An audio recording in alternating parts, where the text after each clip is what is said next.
Hello, anime fans and dorks. It's the Animenetic podcast back at you again with episode 2. Today, it is me, your host, Jasper Petals, and I'm joined by my homies, my bros, and my co hosts, Ro and Sora. What's up, guys? Hello, hello, hello, hello, hello. Hello, but what the fuck, co-host? The fuck? And today, it's not just us. We have a very special, very cool, very funny, very smart, very talented, my inspiration on TikTok. Just the And a coolest W guy, friend. a W friend, one of the coolest guys I know. Our first special guest, the one only comic tutor. How's it going, my guy? I'm doing great. Fantastic day. How are you? I am great myself. Today, guys, we have I love something- this guy. I love this guy, right? He's so cool. Okay, everyone. He's like unbiased. He is. He's amazing. Now, today, everyone, we have a pretty cool episode, and it's all thanks to Ro for presenting the idea. Great idea. I'm going to be completely honest. I wasn't on board with it first. I thought it was a bit weird. But as I began to learn what it was, and I'm going to have Ro explain what it is to you as well after. But as I learned what it was, I was like, oh, yo, this is kind of sick. I love this. I fuck with this. And now I'm really glad that we're actually doing it. So, Ro, would you like to explain what a 3x3 is?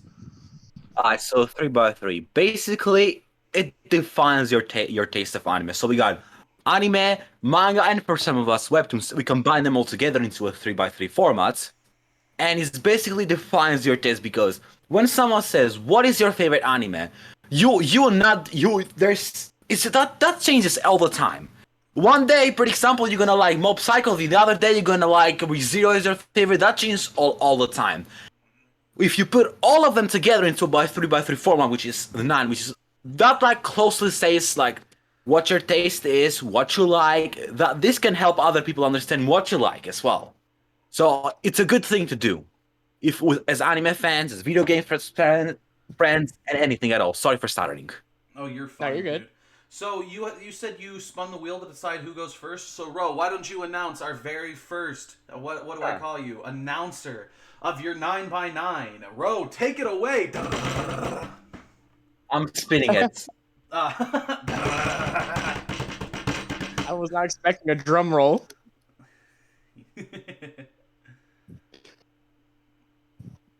Oh shit! Our host goes first. Host Oh, goes let's first. go. Okay, Jasper. All right, let's go. All right, so the first thing when I first was like, all right, I got to start working on my 3x3. The funny thing is, I think Ro, did you make this like before today? Did you make your 9x9?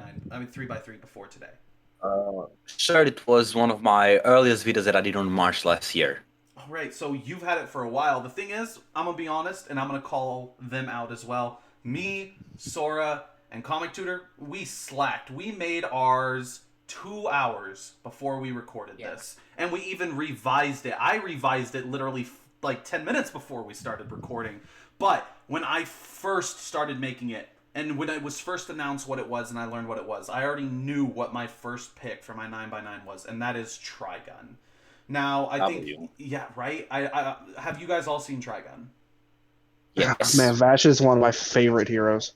Oh my god, he's so Yeah. good, right? So, Yeah. Trigun has always held a special place in my heart, as while I don't remember everything about the show, I do remember that it was my first anime. It's either this or Dragon Ball Z, but I'm almost 100 GT, but I'm almost 100% sure it was Trigun, so it holds a special place in my heart. And it's not just the nostalgia. I actually, for Christmas last year, my dad, the goat that he is, not last year, the Christmas before, you know, Christmas 2020, basically, he got me the complete set of Trigun on disc. And I actually recently rewatched it 2 weeks ago, and when was Trigun made? When was Trigun released? Trigun... 1995. No, the manga. The manga? 1998. Oh, So I didn't read the manga. I watched the anime. The anime was released in 1998. And for an anime released in 1998, it holds up to this day. Like, you'll have anime like that are older, like Sailor Moon or the original Dragon Ball, that are good, but they're still hard to watch. But for Trigun, it was so easy to watch. When you have characters like Wolfgang, such a good character, an OG black-haired rival. He was the priest. He was the guy. He was so cool. And when he first revealed that his cross was actually a carrying case for his weapons, holy shit, did it get me hype. And that's not even going into, you know, some of the most phenomenal villains in fucking anime history. Someone like Legato. You guys remember Legato, right? Yeah. Menace. An absolute menace. Legato. Throughout the anime of Trigun, you learn that Vash does not want to kill. He holds strict morals and values. His entire character is built around he doesn't want to kill. He doesn't want to be like his brother, Million Knives. He can't be that. He refuses to kill. In all his fights, he uses rubber bullets. But Legato, Knives is the main villain, but Legato is a standout villain because not only did he challenge Vash on all his ideals, he was the exact opposite of Vash in every way, even more so than Knives was. And in the end, Vash didn't kill Knives, but Vash put away his morals, his values, everything that made him the character he was up to this point, and he killed Legato because of what Legato was. And everything that's such a standout scene in my mind that Trigun consistently almost always battles for a #1 spot in any of my top 10s. It is so fucking good. Look, the dynamics between each characters, the main cast, Wolfgang, Vash, everything they stand for is as individuals and as a group is perfect. And then again, back to Legato. Holy shit, I'll never get over him. Probably one of my favorite villains in anime history, in animanga history. Favorite villains in fictional history. Legato is such a fucking standout, and no one will ever come close. That he's drippy as hell. I'm so passionate I about was just that. saying. Yes, Trigun is a good series. I actually really like Trigun. When I watched it the first time, I couldn't really understand it because I was a literal kid. I was just searching up on Google what are the best anime of all time, and Trigun came like fifth. That was what 2008, but I watched it like around 2009, and I liked it, but I couldn't understand it at the same time. I watched it again 7 years ago, but I still do not remember a lot of stuff about it. But I remember some key moments, like the guy you said that only shoots like rubber bullets and all of that. I remember some of those key moments. I remember some of them. So yeah, Trigun is a really good show. I really recommend you guys watch it, and I'm gonna rewatch it in fact myself.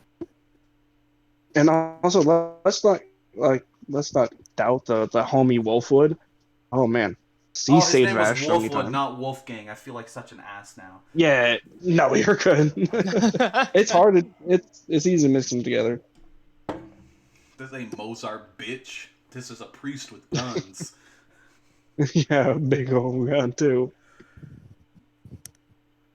All right, so I've gone through my first of my 3x3, and so I'll appoint the next person to speak.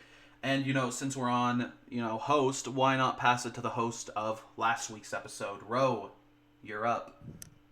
Alright, so Bakemonogatari. If you have watched any of the Monogatari series, first of all, W everything, you deserve everything good in life, and you'll forever be a homie of mine. Now, Bakemonogatari. The first time I ever watched Bakemonogatari was around 2014. And it was a very strange day since I was all alone at my house. There was no one in, my parents were out, That's kind my of a grandma good thing was if you're watching Monogatari, I'm going to be honest with you. yeah.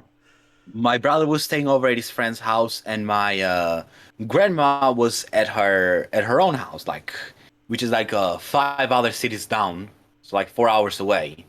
And I was all alone at my house. I knew that my parents will not come home until tomorrow, until the next day at the afternoon. So I said, you know what?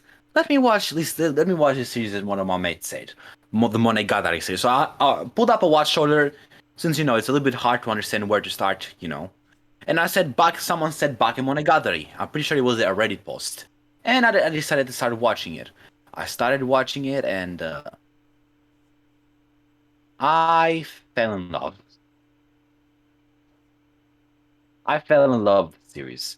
Like the character interactions between Araragi, yeah, the character Araragi, well, the snail girl, I forget the names. I remember Araragi and Hanekawa, and kiss shots. I don't remember the main girl, and I don't remember the snail girl. I don't remember names because I'm really bad at remembering names, but I really love the character interaction. I really love the small arcs. It was amazing, and also the fight scenes. Come on, the fight scenes are all 10 out of 10. Oh god. Our introduction to the main character, our introduction to the main girl, everything was perfect. It was like a perfect watch. I literally fell in love. And I love the series. I love everything. The world building.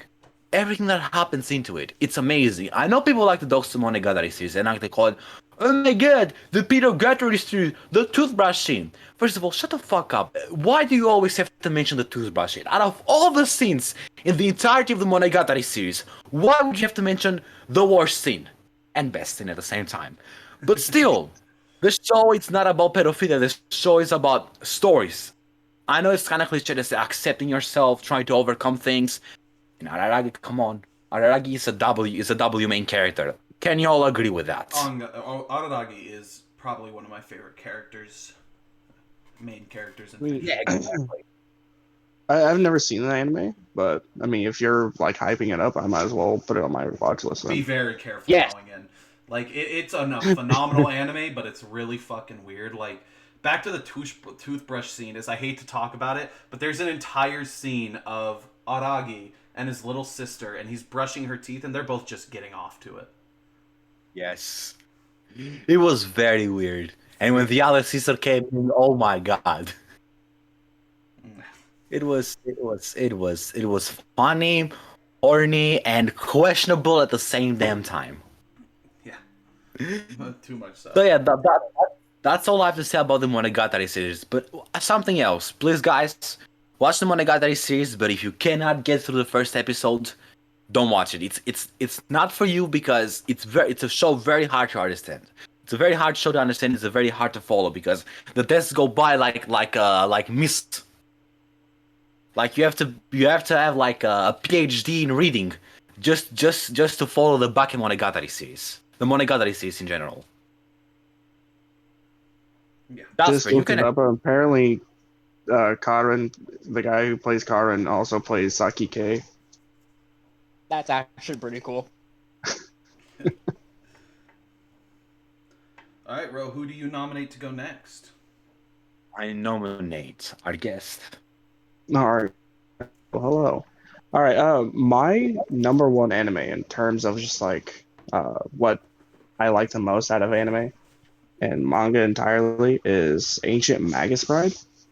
For anybody who's seen this, in terms of like just your writing and was it musical score and animation, I have not found an anime with all those better than Ancient Magus Bride, and I'm not even kidding.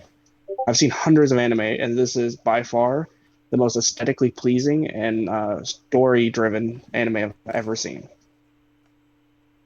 It's so good. Like there's times where you think it's just a painting, but it's all 3D. It's all like constantly moving. Everything's like there's things moving in the background. The lighting's perfect.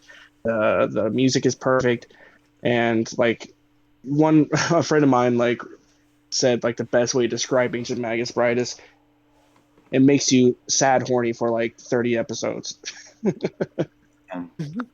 That's a very interesting way to describe an anime. That's actually the most perfect way to describe Ancient Magus Bride. Yeah, isn't it? You got me interested now? Oh yeah, Ancient Magus Bride is fantastic. The manga is even better because it keeps going on after the series ends in the anime, but it's really good. Chise is like the GOAT, and Elias Ainsworth, yeah, pretty good too. I love them. Both great, fantastic main characters. Great. All right. So, I haven't watched the show, so I don't have any opinions about it. So yeah, you gotta watch it. It's great. You've got to watch it. Like genuinely, I will say this: the dynamic between the two main characters, holy fuck, it's beautiful. It's beautiful. Yeah, it's not even like, yeah, it's not like most people think, but I think it's wonderful. Yeah.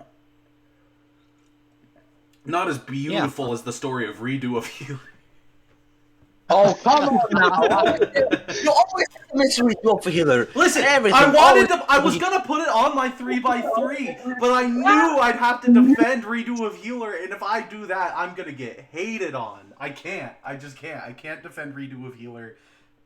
They mainly only talk about the hentai scenes, and that's not cool, man. Well, it's mostly Yes, scenes.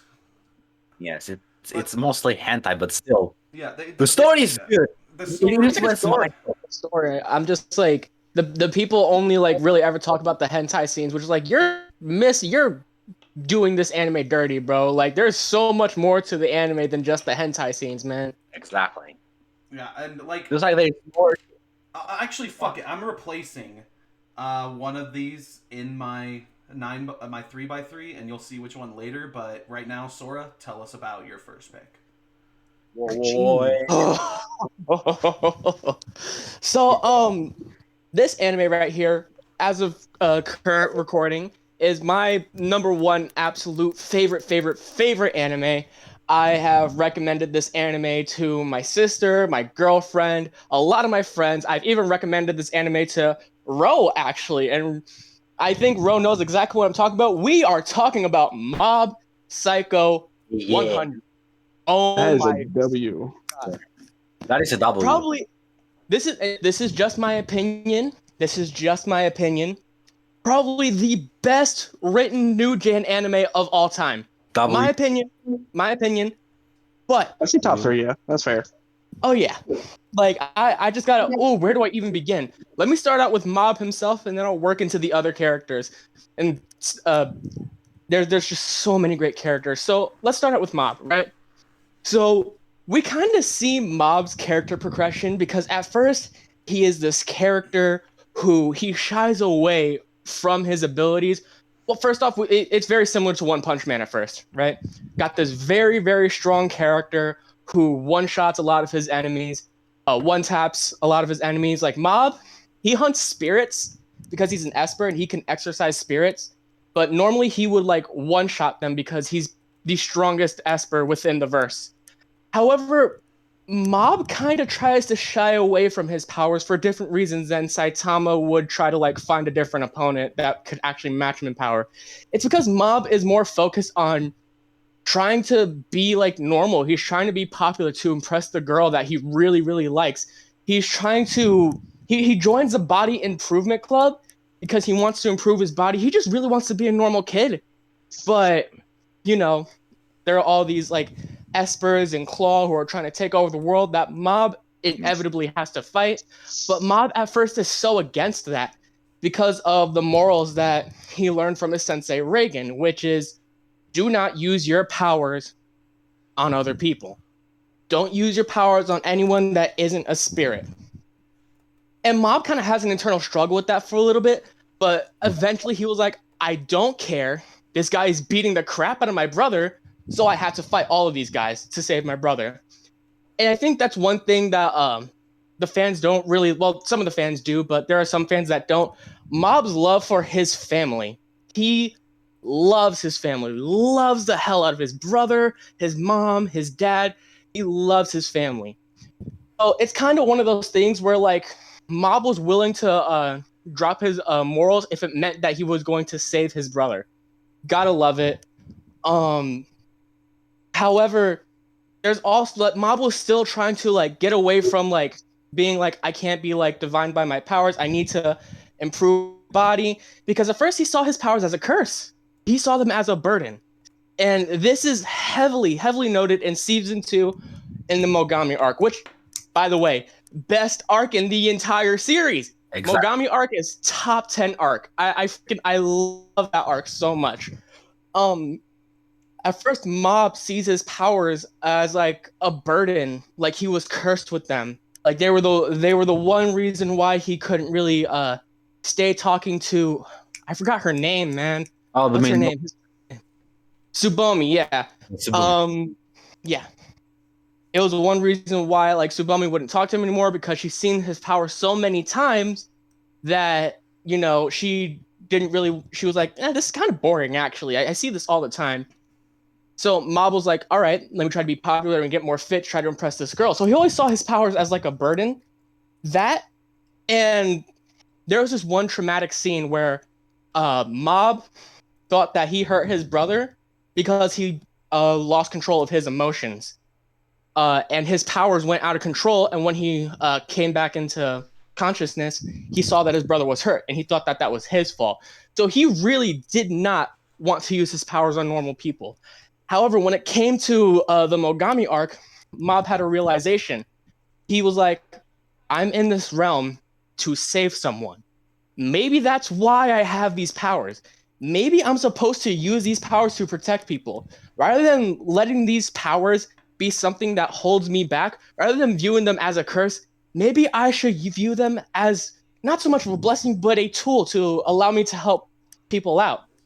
So we kind of see Mob grow a little bit. First off, his emotions. He's very stoic. He does not like talking to people. He very rarely interacts with anyone outside of Ritsu and Reagan, who, God, I love Reagan. Yes. I freaking love Reagan, man. But at first he's very shy. He doesn't really talk to people. But come season 2, we see that change. He is more often hanging out with the Body Improvement Club and the Telepathy Club. He's starting to develop friends. When Reagan tries to tell Mob that they are just like, you know, oh, they're not even really your friends for real. Like they're just messing with you. Mob was like, no, they are my friends. These people actually care about me. Like we see Mob stick up for himself. We see him become more vocal. This is not something that Mob would normally do. He wouldn't speak out. He wouldn't say anything. He would just agree with it again. Mm-hmm. That's character development. Exactly. Mob, he gets his own voice. He starts becoming more independent in his thinking rather than letting Reagan think for him. You know? And we'll get to Reagan in a bit, trust me, because Reagan's actually one of my favorite characters within the show. But we see like growth from Mob just from season 1 to season 2. We see how his mindset improves. We see how even his abilities improve, how he's able to cycle through different emotions with each 100% meter exploding. And there are some really two mainly good villains that challenge Mob's beliefs. Mogami and Suzuki. We're going to talk about Mogami first because easily best villain within the series. So Mogami, he is more so he's hell-bent on the destruction of humanity. He is like, you know, life is unfair, so why should it exist? People are terrible. People are inherently terrible beings. Humans are like, he sees the bad in everything. And Mob, he was like, maybe there is bad in the world, but there is also good. It's kind of a basic back and forth with that one, but they do it in such a great way where you kind of like feel into that. We see a little bit of this more in the Suzuki arc where Mogami temporarily comes back and tries to kill this one plant manipulating Esper, but you know, it's much more apparent in the Mogami arc. Mogami himself, a great villain. We see him try to like manipulate Mob's mindset into being like, you know, humans are bad. Why are you trying to protect the people that look down upon you and bully you? Why would you not use your powers to fight back? And, you know, Mob is basically like, I don't want to play God. You know, I just want to be a normal kid. He doesn't want to use these powers on these. He doesn't want revenge on anyone that's bullied him. He wants to be a normal kid. He wants to be popular to impress the girl that he really, really likes. That's all he wants, realistically. Then we go to the Suzuki arc. So there's this Esper known as Toichiro Suzuki, leads this evil organization called Claw, and basically he has the mindset of, I am the main protagonist of this world. This world revolves around me. I am the strongest being in this world. Therefore, I am the main character. Everyone is below me. Everyone is going through my story. And Mob challenges that. And he says one of my favorite quotes within the series towards the end of the fight. He says that I am the main protagonist of my own life.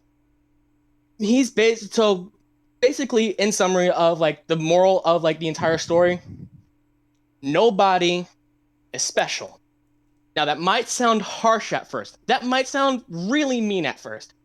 But you also have to think, when someone says nobody is special, we're not trying to take away from everyone. As a matter of fact, it's quite the opposite. You see, we are all equal in our own ways, but there are just so many people that view themselves above everyone else. But through Mob, we really get this ideal that no matter how strong you are, no matter how naturally talented you are just like everyone else. Just like everyone else. You are not better than anyone. You are not worse than anyone. You are just like everyone else. Everyone is equal in their own way. That is why everyone is the main protagonist of their own life. That is why nobody is special. We are all equal. So basically, you really... Sorry. No, go ahead. Basically, it teaches us that 99% of all the other anime were like wrong. Yeah, everyone is special in their own way, which is kind of agreeable. Everyone is special in their own way, but Mob says everyone is equal. Nobody is above anyone, not status, not force, not everything, which is something I really, really loved. And that's why I love Mob Psycho. Yeah, I just love the overall moral that it teaches.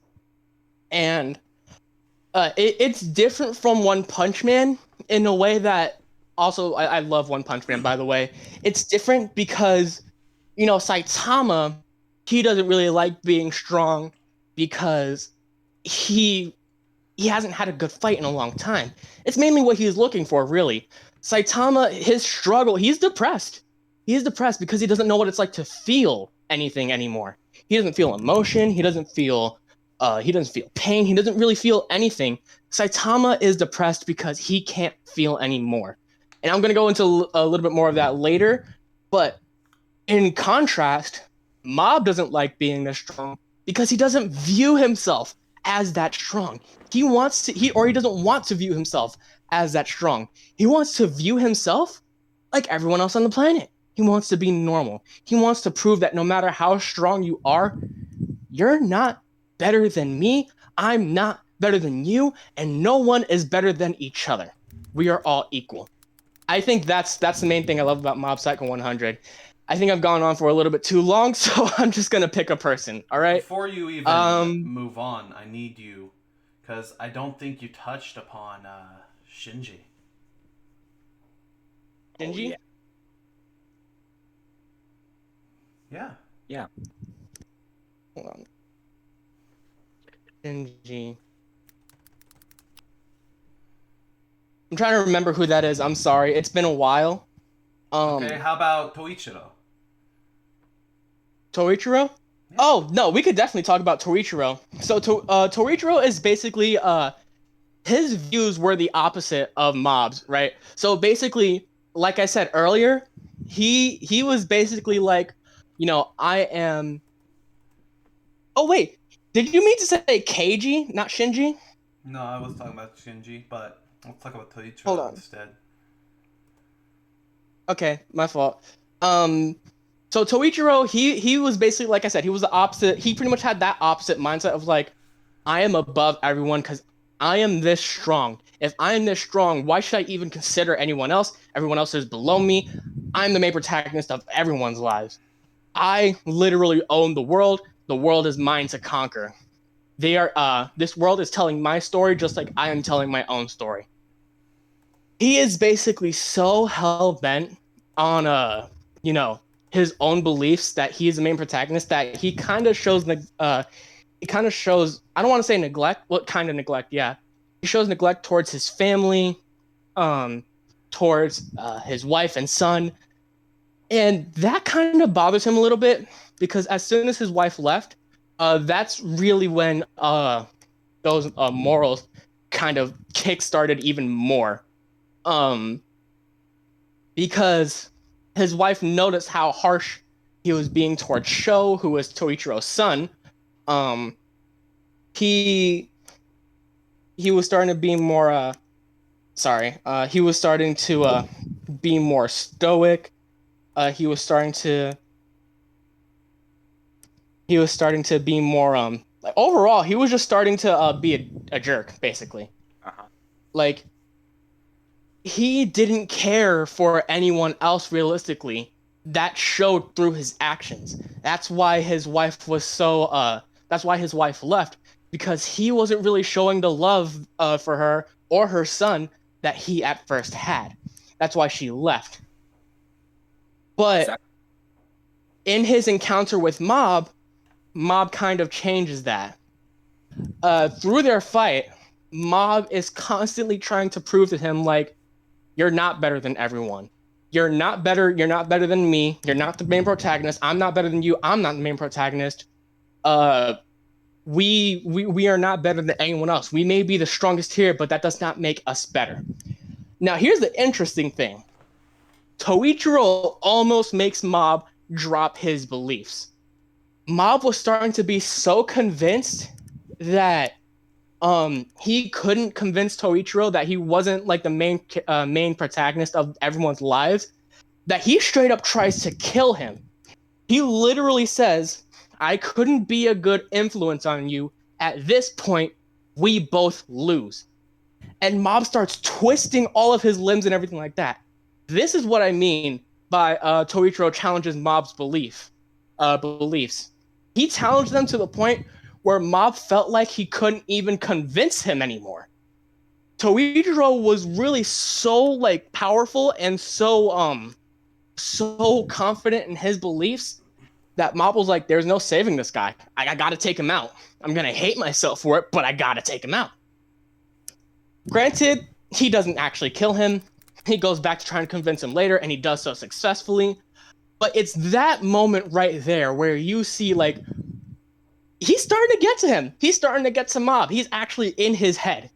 You know, like, he almost made Mob drop his beliefs worse than Koyami did in season 1.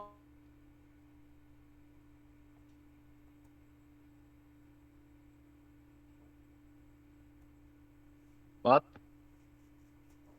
Oh, he cut out for you too? Yeah. He died. No. Your mic- So we go back to season 1 where Mob was talking about or not Mob, Reagan's talking about you can't use your power on normal people, which is a belief that Mob followed. And obviously that changes because Mob has to fight Claw now as of season 2, but he like avoided killing any of them. But like I said, Toichiro was just that much of a villain to him that he was like, I can't save him. He's too bad. I can't save him. Again, that changes. Eventually, Mob talks to him, and it's where Toichiro realizes how much of a villain he's been, how terrible he's been. That Mob tries to convince him that you can still be saved. Just know that you're not better than everyone. Toichiro, for the first time, he looks at himself and he's like, maybe I'm not the main character. Maybe I can live a normal life. I mean, obviously, I'm going to go to jail after this explosion goes off, but maybe people are just like me, and maybe I'm just like people. Maybe I'm not as better than everyone as I thought I was. I think that right there is probably one of my favorite character arcs within Mob Psycho 100 in season 2, because Toichiro symbolizes, like, you know, you may have all this natural talent, you may have all these abilities, but you are just like everyone else. ultimately Mob's beliefs triumph. And like I said, it's at the end of that fight where Mob says that phrase that I mentioned earlier, I am the main protagonist of my own life. It really drives home the moral of the entire show. And I love that. So, is there anything else I forgot to mention? Also, I just remembered who Shinji was, but there's actually a lot I could say about him actually. So Shinji, he was just one of the students within Salt Middle School, but he was so I don't know how to explain him, but like he was pretty much striving for, I don't want to say he was striving for perfection because his family was so like abusive towards him. He was depressed. I don't know. I don't even know how I can talk about him. There are so many characters within Mob Psycho 100 that are so diverse that it's hard to talk about certain characters. The most I can say is just see the anime for yourself, because there's so much that you can gain from just watching the 2 seasons. Yeah. And also reading the webcomic, you know? It's a great story. But it's a great story. I've went on for too long. I am so sorry. No worries. I'm going to pass it back over to our host. So go ahead, Jasper. So I guess we're just going to keep repeating the pattern then, so we can keep going down the same pattern. So here's my updated 3x3, since, you know, Redo of Healer wasn't on there. But the next pick I had was Dragon Ball Z, and let me promise you, this is not the last time we're going to be talking about Dragon Ball Z in this episode of the Animenetic podcast. But in fact, one on my list is Dragon Ball Z. I'm not going to talk about the entirety of Dragon Ball because there is so much to say. I'm going to talk about one specific part of Dragon Ball that cements it as one of the most amazing things for me. And there is a bit of backstory, and I will explain that, but mostly this part, and I specifically chose it, is the Cell Saga. Now, the Cell Saga to me would have been the perfect send-off for Dragon Ball. I'm not mad that Dragon Ball continued. I'm just saying, if Dragon Ball would have ended, the best possible place for it to have ended, in my opinion, would have been the Cell Saga. Because you look back at previous sagas, you know, you have Finding the Dragon Balls or the Emperor Pilaf Saga, you've got the King Piccolo Saga, you've got Piccolo Jr., the 23rd World Tournament, and all that shit, the Sand Saga. But what is so special about the Cell Saga for me is it's the perfect culmination of everything Dragon Ball is and was.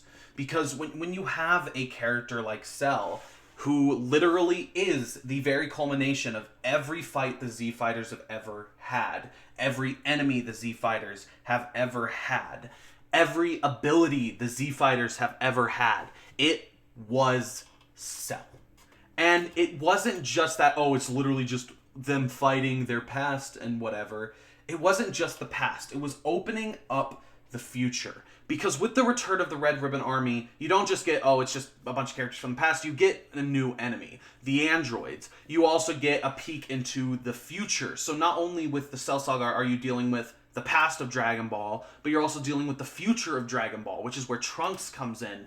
And he warns us of the androids, and the androids come in, and there's like, oh, they kill everyone, guys. You have to go 10 a.m., about 9 miles from South City. The 2 androids will appear. And it's obviously really interesting that they go into multiverse theory, which I thought was really cool of Akira Toriyama to just not be like, oh, they changed the past, so now Trunks' future is better. It's like, no, multiverse theory. He just created a new timeline. Really cool idea. Yeah, fuck you, Trunks. You get to suffer a little bit more in Super, don't worry.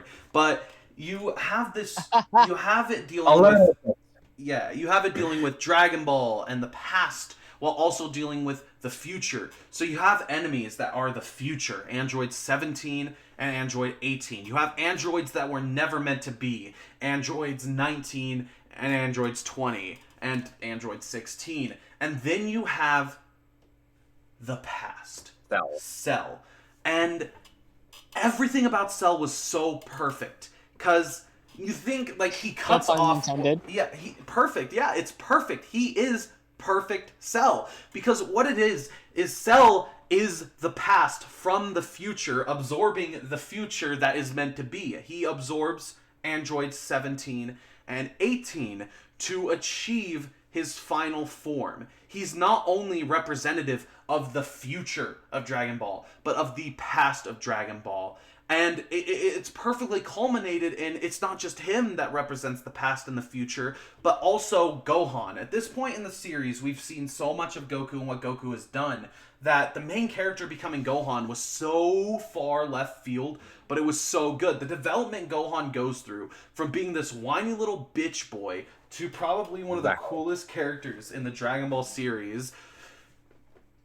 If they would have ended it at the Cell Saga, he would have been the coolest character in the Dragon Ball series. Unpopular opinion, Gohan wasn't ruined. Yeah, Gohan got cucked. Anyways, Gohan also represented the future of Dragon Ball and the past of Dragon Ball, building up Gohan's character throughout the series to this final culmination of the past being Cell and the future being Gohan, to this final clash where Gohan, and I think it's a perfect representation of a trope that to this day is overused but is still really good, and that's the sins of the father trope.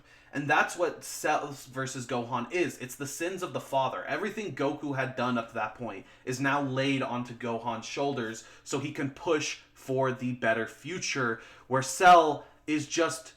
he's just the fucking goat, dude. He's just like, listen, I ain't a bad guy. I have your cells, so I like to fight. So I'm starting a tournament. Beat me? Cool. You lose? I guess I'll just blow up the solar system, I guess. That's whatever. It's like, and that's so perfect, right? It's like, yeah. It's so perfect that the representation of what Cell is literally, it's Goku. It is literally Goku. And despite him having the personality of all these other characters, Gohan's literally fighting his father while carrying the weight of his father's sins.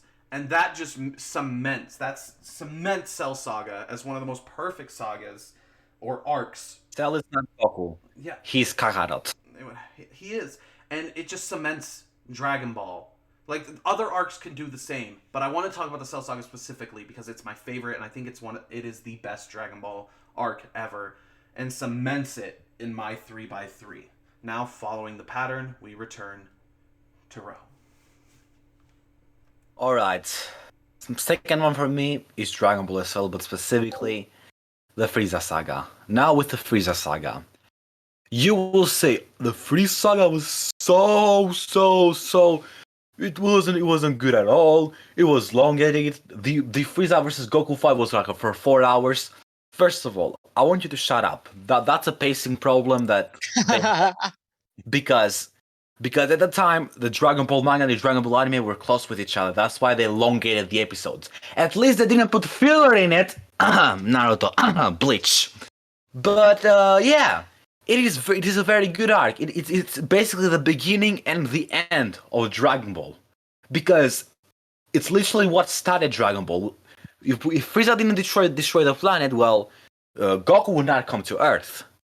If Frieza didn't kill all the Saiyans, well, I guess Goku would have not been a pure-hearted Saiyan.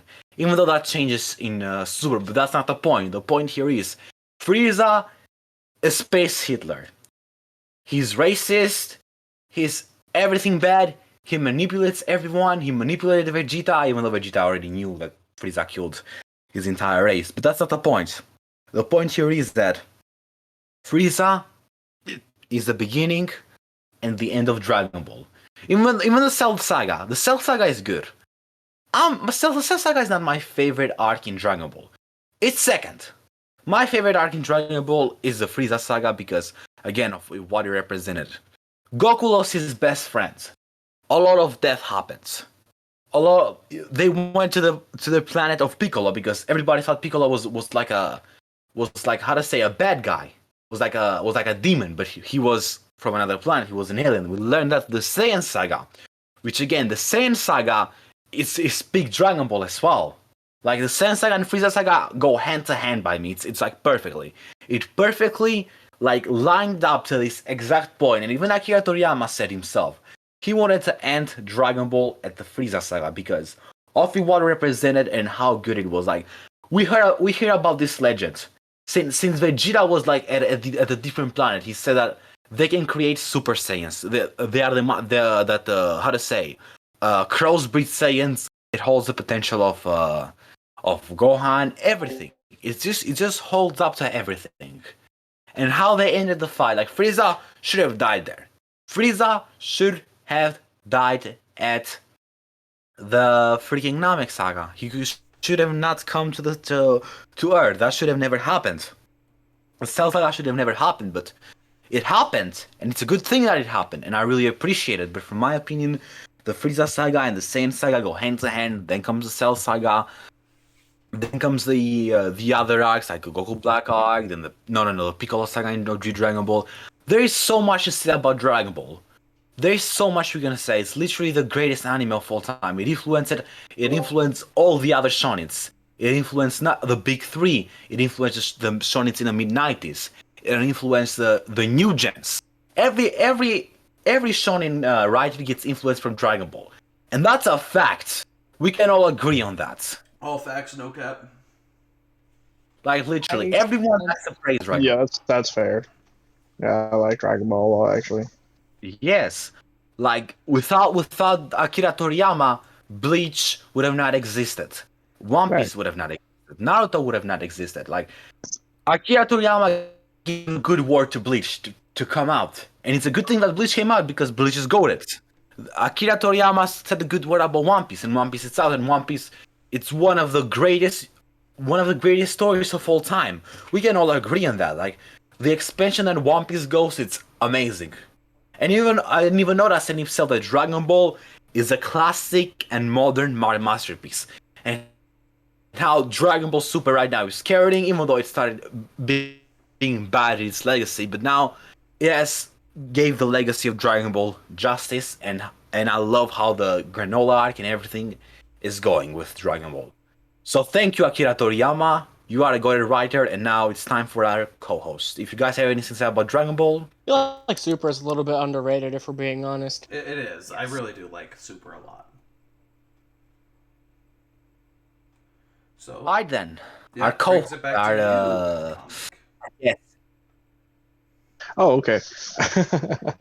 So my second pick was actually a webtoon, and it's called Unordinary. I got so excited when I saw it on 3x3. Unordinary. As a published writer myself, I love storytelling. And Unordinary is like denouement. When it reached to where you finally find out the main character has a power, and how broken it is, and how how much emotion he puts behind it because of all the stuff that's kept happening until that one point. Like this guy literally nerfs himself from the very beginning because he doesn't want to hurt anybody. He wants to change. He wants to be good for once. He wants to help people.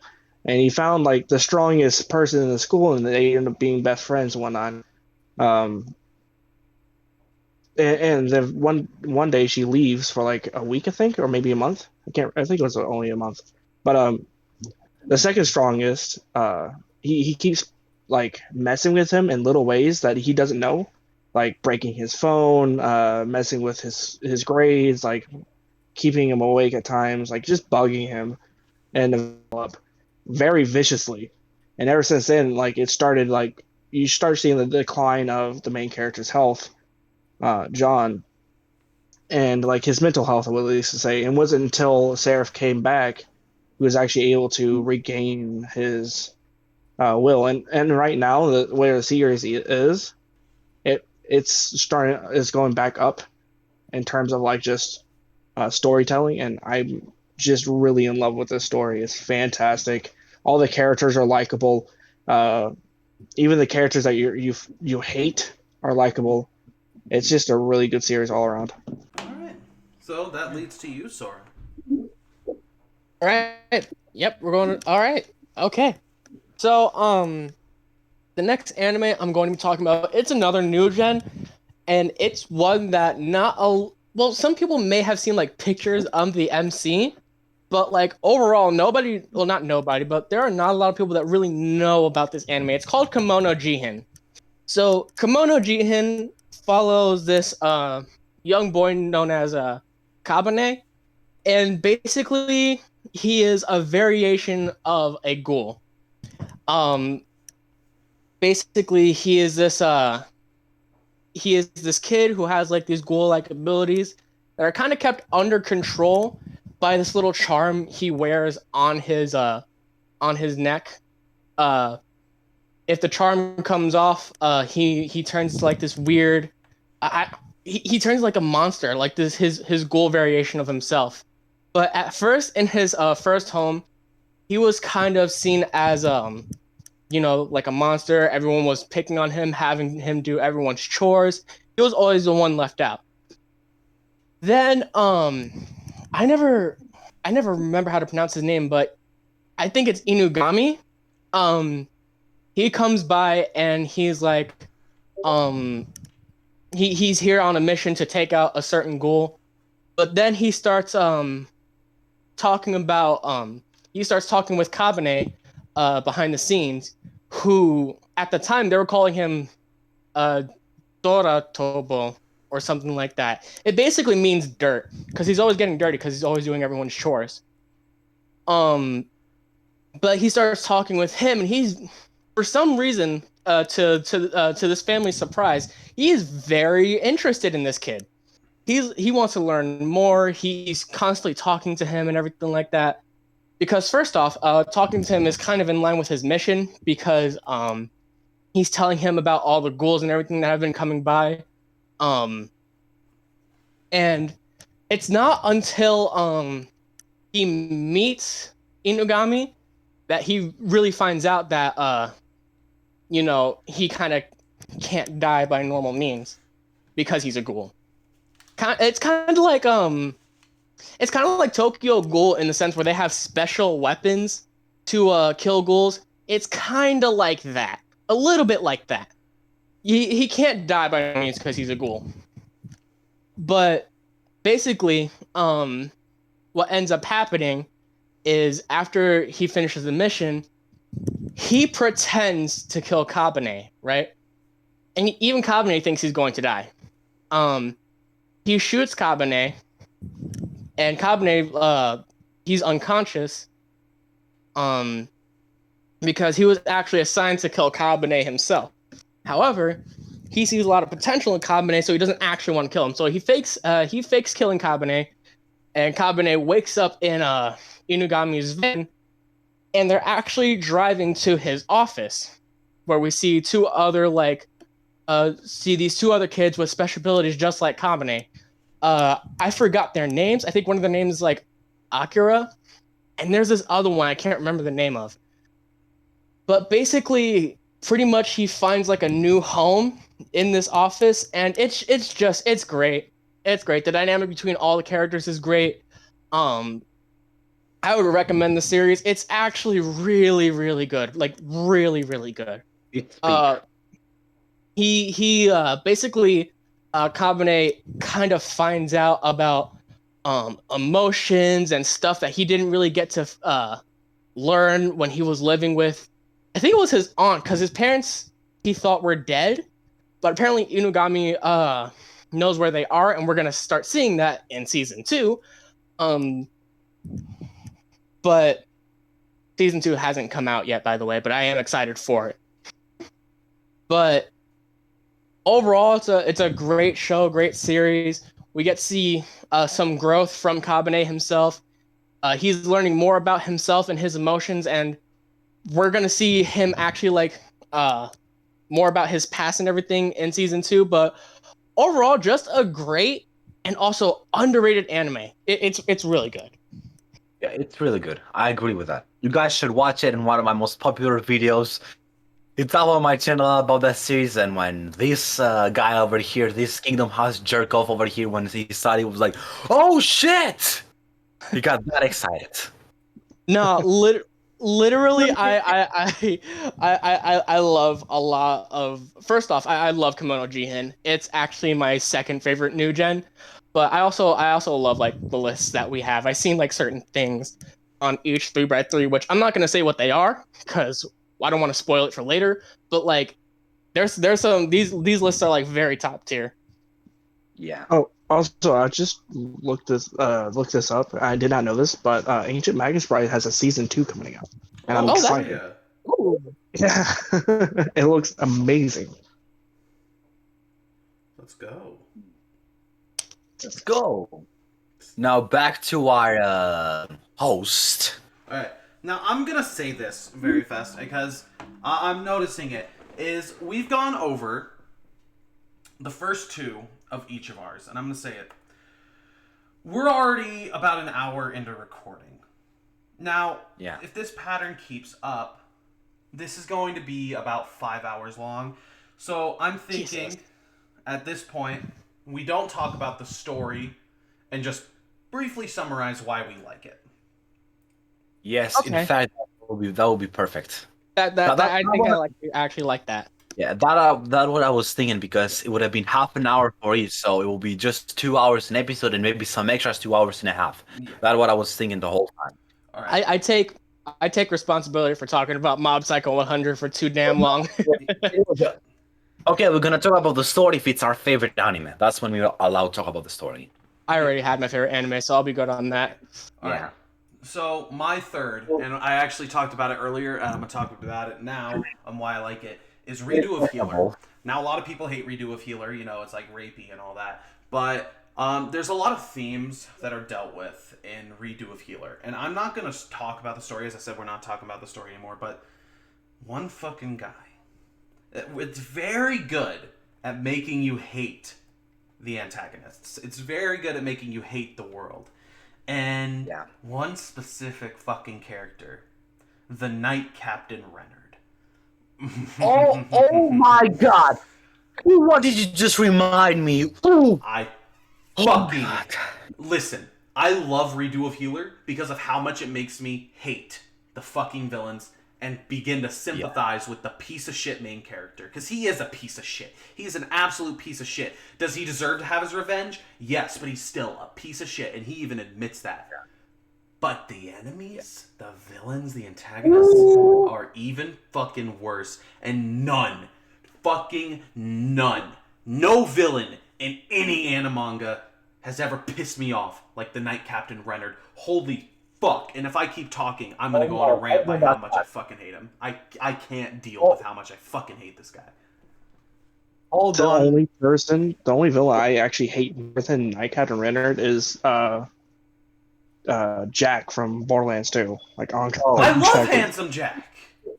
I love Handsome Jack too. It's just the way they make you hate him because of like what happens to Mordecai's pet. It's just it hit me pretty hard because Mordecai was my main. Yeah, fair enough. You know, I'll give you that. Fair enough. I got a lot of influence from my story from my own story. You know, I got a lot of influence from freaking Redo of a Healer. In fact, I got a lot of influence from it and how much it makes you hate the villains. And if you think the Redo of a Healer villains are bad, wait until you see mine. Fucking Renard. Anyways, that's the end of mine. Straight to you, Ro. Fucking Renard, dude. Oh my god, I'm so mad. Start talking. Berserk. Everybody knows that Berserk is. Tell me what you want. Everybody knows Berserk is peak. The 90s anime, peak. The manga, much more of a peak. Like if Studio Mappa gets Berserk, I will go to that studio and give every employee a blowjob. I said okay, it. then. I said it. I love Berserk. I love Berserk. It's such a good series. I don't even know if that's PG. Yo, tell This, you what, I'll totally like pull out the Pecker Wrecker 3000 for that. I mean, we talked about Redo here, the least PG thing over here. What else can I say more? It's a wrestling joke. No one will get that. I'm sorry. Oh, that's really cool. That's really cool. Yeah. Is there anything else you want to say, Ro? Yeah, Berserk is peak fiction. If you don't read Berserk, you are how to say this? You are you have not gone to the serious stuff yet. That's a good way to summarize it. Now, it's time for our guest, our W of a guest. Start about your own. He's been very Fun, good. so- Like the reason I thought of we should keep it short is because of how good he was doing and how bad us three were doing. Yeah. No, I literally talked about like Mob for like ever. 25 literally. minutes. 25 minutes. God, I need to shut up. All right, please go.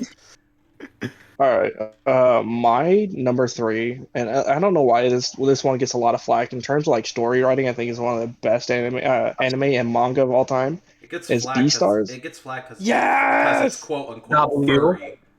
W.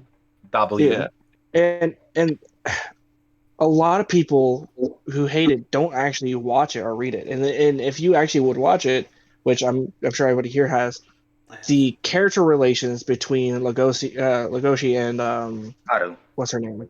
Haru. Yeah, Haru. They get so good throughout the entire season and series that like everybody has like just a huge awakening in their own character. Like everybody evolves, and it's so great that everybody gets their own like story, and the way they summarize it all at the end is fantastic. The ending of the manga is great. Also, Melon But, is yeah, one of that's the why I best like antagonists in fiction. Fuck off, I won't hear it. Oh, by far. Yes, sir. I can quote how good Beastars is. And there's a quote that I really love. This broken society, I'll burn it all down. Yeah, that's a good one. So, if it Yeah, wasn't furry, literally this would be considered one of the greatest anime of all time. If it wasn't quote-unquote furry. And Yeah. CG. Because people hate the CG of it, even though it's a mixture of 2D and 3D, and it's done so perfectly. Like, the only time I would accept CG would be in Peak Stars. Well, Dragon Ball Yeah, Broly. Peak Stars.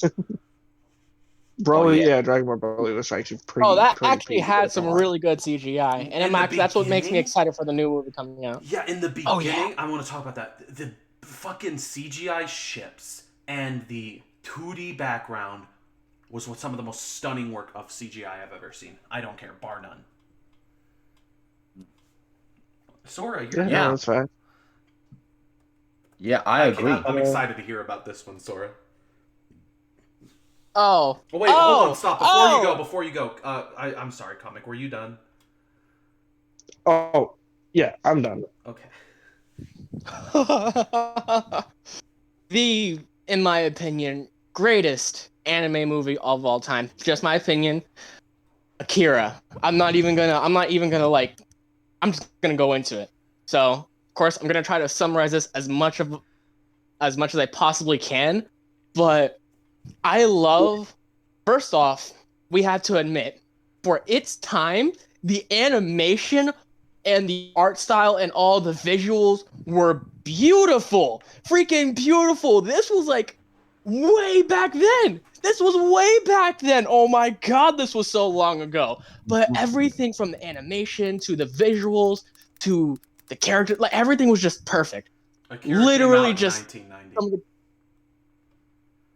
It was so good. You want to talk about animes and mangas that had influences not just on other anime, but animation as a whole. Literally, there's this one bike slide scene, right? And it is referenced in Adventure Time, The Simpsons, Star Wars, Pokemon, everywhere. I think even Dragon Ball has referenced it once. Don't quote me on that. I'm not sure. But it is so good. Oh yes, Not on Dragon only- Ball Super. Not only that, but fun fact, it is the only anime, well, not the only anime, but it is one of the animes that actually appeared in a Michael Jackson music video and inspired the music video for Stronger by Kanye West. It's also seen as a prophet because it predicted the 2020 Olympics, which is something that I didn't even know until I did my own video on why I think Akira is better than the big three. And that you can find that on my TikTok, on Keyblade commentaries. Shameless self-promotion. Anyways. But it's not even just the impact that it had, but the story itself, more so the themes that it tells. There's a great plot of just so many different ideals. Political beliefs going head to head, religious beliefs going head to head, gang warfare and everything like that. There's just so many themes within this one singular series, and it is so beautiful. Granted, it will be a lot of information to take in. Trust me, it is a lot. But once you understand everything, trust me, it is one of the best stories of any manga. I love Akira with a passion. And I first got into it a night that I was spending a night at my brother's house. We just randomly decided to watch it because I hadn't seen it yet at that point. Best decision of my life. And to this day, this was years ago, to this day, it will always be in my top 10. So much more could go into, but this is just a good summary. I'm going to pass it back over to Jasper, because I love it. Yes, go ahead, just start talking. It's really fucking good. Okay. So now, the next one I'm going to talk about is currently, and has been, my favorite anime for the past maybe 2 years. And it has consistently stayed at this spot. And I'm not going to go in depth with it for the specific reason that it is so fucking good that saying anything about it is wrong. And all I can say is, go fucking watch it. And that is Katana Gatari. I don't know what it is about Katana Gatari. But it stands out. It stands out. A lot of people have so many gripes with the art style, but the animation is so fluid. The choreography is so good. It's like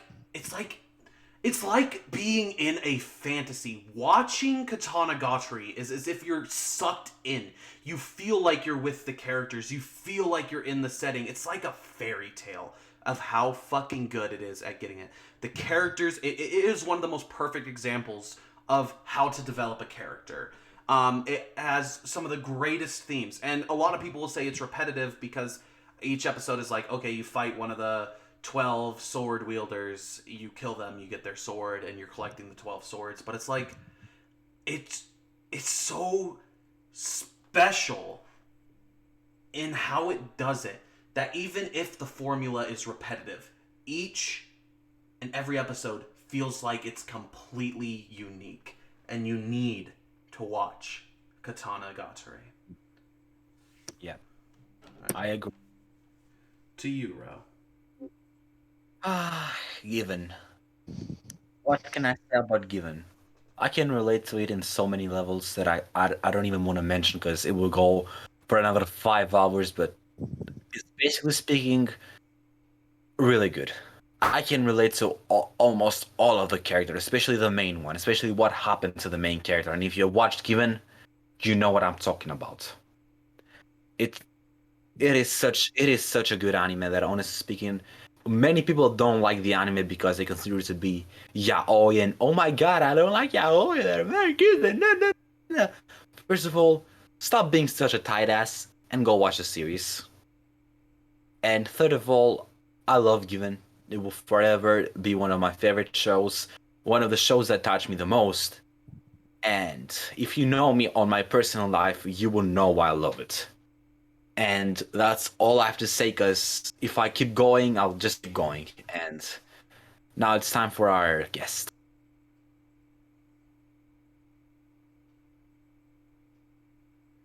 Oh, he might be AFK right now.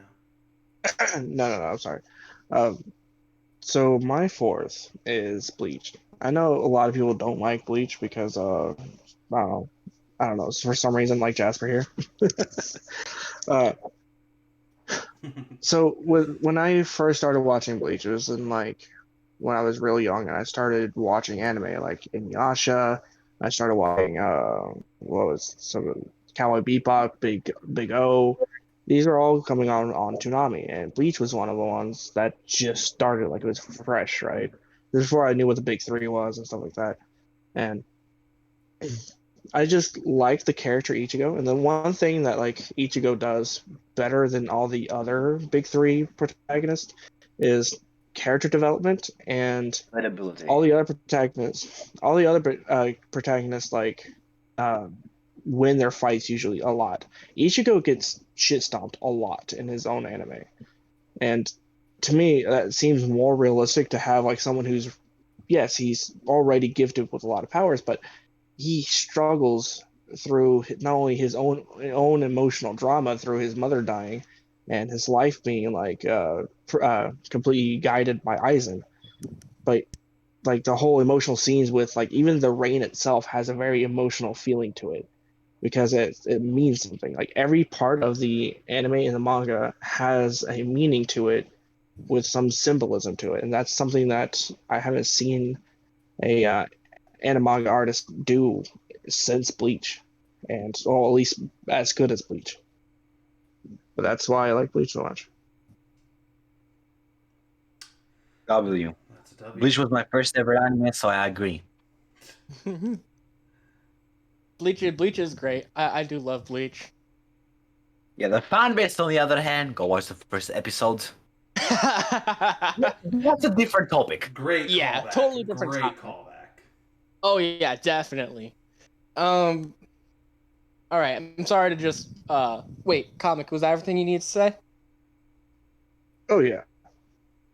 Okay. All right, so I'm going to go ahead and this anime specifically, well, not so much the franchise, but just this certain portion of the franchise.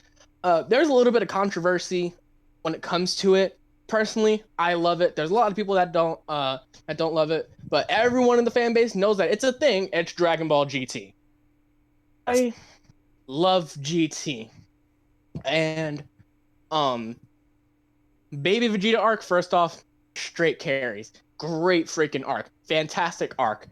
I think Jasper said it perfectly. There aren't too many good arcs in GT, but the Baby Vegeta arc was just so freaking good that it just made the overall anime really freaking good. Like I love the Baby arc. Top 10 Dragon Ball arcs of all time in my opinion. But that being said, the main reason I love GT so much is specifically Goku. Yeah. We see no, don't get me wrong, I do love Super, and I even like Super's interpretation of Goku because there's a lot of things that people aren't really looking into when it comes to Super's variation of Goku. However, my favorite interpretation of Goku is GT Goku. Number one, we really see how Goku not so much grew, but how different he is when it comes to his family. We know that from the events of the Buu Saga and the Cell Saga, Goku is more affectionate towards his family. Not that Super Goku or Z Goku wasn't affectionate towards his family. He definitely was. I'm not saying that at all. But we see Goku trying to be, I want to say, more of a family man than he was pretty much ever before. We see him openly looking out for more so openly, because he always did it, but more so openly looking out for everyone in the family. Like he's looking out for Pan constantly. He's looking out for Gohan, Goten, and everything like that. But there's something that people don't really talk about when it comes to Super Saiyan 4. It's defining a Saiyan's nature. See, a Saiyan's nature is normally, they love to fight. They are very aggressive. Not so much aggressive. I don't even know how to explain it. I think Black Air Force energy is a pretty decent way to explain it, but there's more to that. There's more to it.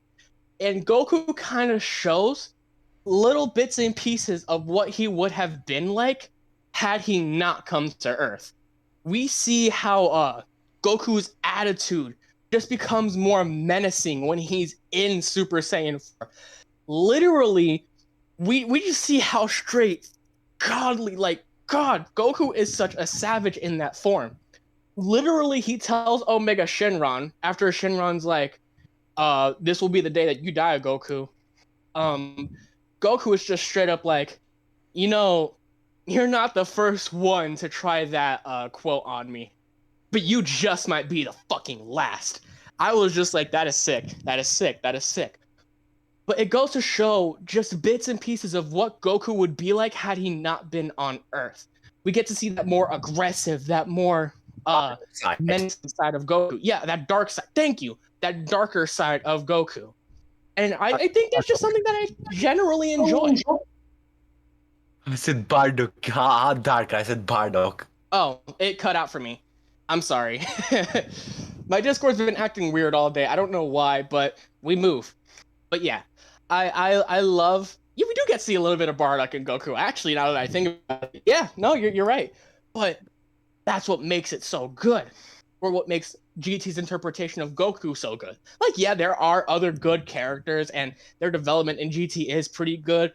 Vegeta, I think Goten's actually a little bit underrated in GT, but that's a conversation for another time. But Goku's overall behaviors in Super Saiyan 4, I think, is what drives me towards GT, because it's almost as if like bits and pieces of what Goku would be like had he not landed on Earth. Anyways, that's all I really got to say. Right back to you. Back to me, I guess. So my next one is, in my opinion, probably one of the greatest anime of all time, and that is Baccano. Baccano is so ridiculously underrated, and it, in my opinion, has one of the coolest concepts for a story that I've literally ever witnessed. Its characters are handled very well. Its portrayals of characters, especially, Rail Tracer or the absolute Chad, Lad fucking Russo. It's just, like, in my opinion, again, the perfect anime. And I say this all the time. It's not my favorite. I will wholeheartedly admit when something's not my favorite or when something is. Baccano is not my favorite. As I stated previously, my favorite is Katanagatari. However, Baccano comes close, and in my opinion, it is the perfect anime. The way it handles its characters, the dynamics, the pacing, the story, and just what makes Baccano is insane. I can't even say too much without spoiling it, but the plot is one of the most unique plots I think has ever been shown in fiction. It's just so fucking cool, and not enough people have seen Baccano. So if you want just a really cool thriller mystery anime, right now, go watch Baccano. Yeah, facts. I actually agree with that. It's been a while since I've watched Baccano as well, so I'm pretty sure... Oh my god, there's so much to rewatch. I'm pretty sure I'm going to rewatch Katanagatari, Trigun, and Baccano at the same time. I might watch also The Ancient's Bride. And yes, now it's my turn, Spice and Wolf. Spice and Wolf. Have you guys watched Spice and Wolf first of all? I know about Spice. I've heard of it. I've never got around to watching it, but I've heard of it. I've never seen it, but I have heard of it before. What about you, Jasper? I have. I've heard of Spice and Wolf. Spice and Wolf. Possibly speaking, not possibly, it is the greatest medieval anime of all time. Those are some bold words to say, but it is a great romance anime. It is just so good. I don't want to say anything about it, but I don't want to say it because if I say it, I will spoil it. Just like Katanaga, it's so good, bro. It is so perfect. In fact, I've always said that Spice and Wolf has always been my second favorite anime of all time. Since I've watched it as a kid. It is so infinitely rewatchable, and the light novels, oh my god, are so good. If you haven't watched it, I recommend you to. Drop what you're doing right now, not you guys, the watchers. Literally drop what you're doing right now.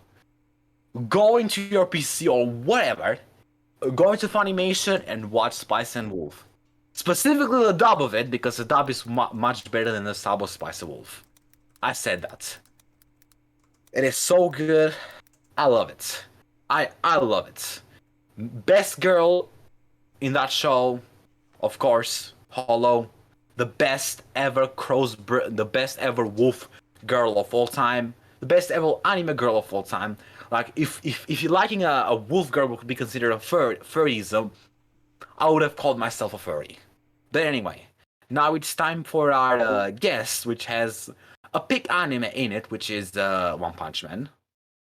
Please go ahead.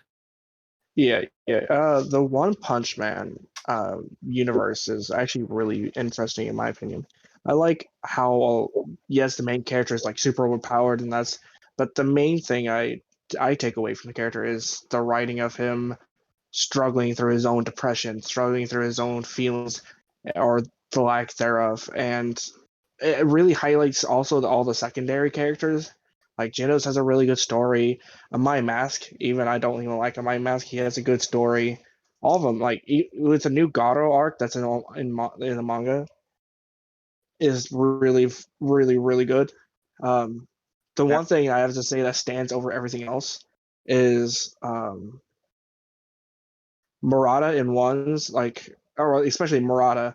His art style is so phenomenal. Like, I haven't to this day. I think in like all the new gen and manga artists, I think Murata is the best new gen and manga artist by like leaps and miles. Oh yeah, definitely. I can see why you say that. Because there's just so much detail in everything he does, and although he has an obsession with Tatsumaki, I think everybody does though. Um, he just does such a good job at like portraying what one wants, and that's why one gives Murata like almost complete creative freedom when it comes to like the story. He sticks to the story as much as possible, and he asks one like, "Hey, is this okay?" And one's usually like, "Yeah, sure, whatever." But it's fantastic, and I have to say big ups to Murata and one for creating one of the best stories I've ever read and some of the best art I've ever seen. Yeah. Facts. So whoever's next. That would be yours truly. All right. Oh, I re-looked at my list and I just got a smile on my face. Hellsing! Okay, let's do it. All right. So, oh my freaking god. I love Alucard specifically. He is probably one of my favorite. He's top 10 MCs in my opinion when it comes to anime. First off, I do like, and this isn't really like, this could be a topic for another time, but I do like that Hellsing does kind of put an emphasis on just because you're the main protagonist of a series doesn't mean you're always going to be a good person. Exactly. And Alucard is definitely not the best guy. Like, he's definitely not a saint. I'm just going to say that now. Right, he's a Black Force activity. Oh, definitely. I think one of my favorite scenes in Hellsing, and it pretty much sums up what I love about Hellsing, Alucard is literally getting shot up by Luke Valentine, right? Oh. And I think you guys all know what scene I'm going to talk about, right? He's literally getting shot up by Luke Valentine, and Alucard starts laughing. He starts laughing, and he was like, "All right, finally, I haven't had this much fun in ages." What did you say your name was? Luke Valentine. Luke Valentine. It's obvious that your abilities is above even the highest category of vampire. And it's just, Alucard is just that guy. Like, I don't even, Alucard is just so clean. Like, just the way he acts, the way he knows that he is one of the strongest people in the verse. Like, the strongest. Probably, yeah. I mean, granted, at the end of the series, he doesn't have all of his hacks and abilities that he did before, but he is still just so freaking cool. I freaking love him. But he does have Schrodinger, so that's like he does have Schrodinger. He pretty much does have. That's the only hack he has. Yeah. Max have a lot of verses. It's a great hack though, because he pretty much becomes a paradox, but that's a conversation for another time. This is the CG the champ. If you are watching this in a 1 in a million chance, please make a Black Air Force video about Alucard. Oh, I- he already plans on it. He showed a clip of Alucard and one of the characters he's going to talk about. But my message is him: hurry the hell up and make the video already. I'm waiting for it. Anyway, freaking yeah. Love Helsing, love Alucard. All the other characters are great too. Like I could talk about Alexander Anderson and why I love Alexander Anderson, but I would be talking forever. So I'm just gonna go ahead and pass it on to Jasper before I rant. Please start talking. All right. So next on my list is, in my opinion, and just my opinion, the best isekai. It may not be the best, in terms of, intelligent writing, but in terms of just simple fun and enjoyment, nothing has come even remotely close to the amount of enjoyment I have from Overly Cautious Hero. Cautious Hero. Yeah, Overly Cautious Hero is so funny. It's so cool. It's so relatable. Yeah. Like, everything about Overly Cautious Hero just tickles the good parts of my brain that give me happiness. So much serotonin exists in my body because of Overly Cautious Hero. And if you just want to watch an anime and have a genuinely really good time, pick up Overly Cautious Hero. If you want something super fucking serious, just don't watch Overly Cautious Hero. You don't belong here. ReZero. Yeah, watch ReZero if you want a super serious isekai. You don't belong here. You don't belong here, he says. This is Cautious Hero territory. I'm gonna quote you on that. It tickles the best parts of the most sensitive parts of my brain. I'm gonna quote you on that. You're making that sound a lot more sus than it needs to, bro. Quote me on that. Quote me on it. I don't care. Make it sus as hell. I will jerk it to this anime if I have to. Yo, wait. You did that one on purpose. I did. This is a perfect segue to isekais.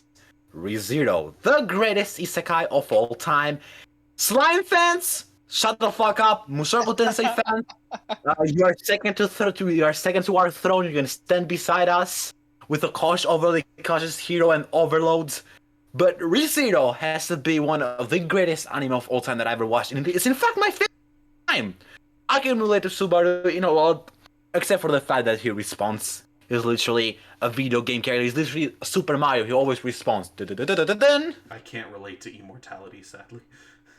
Yeah, me too. But to everything else I can relate to. ReZero is perfect in my opinion. The first season is perfect. The second season is perfect, even though many people don't like the second season. But I'm gonna talk about one specific thing. One thing that literally made me want to punch a hole in my monitor. This is to Nagasaki Sensei. If you're watching this in Japan, why the fuck did you make her Rem lose the fight? Why did you make her? Why did you cock Rem so much?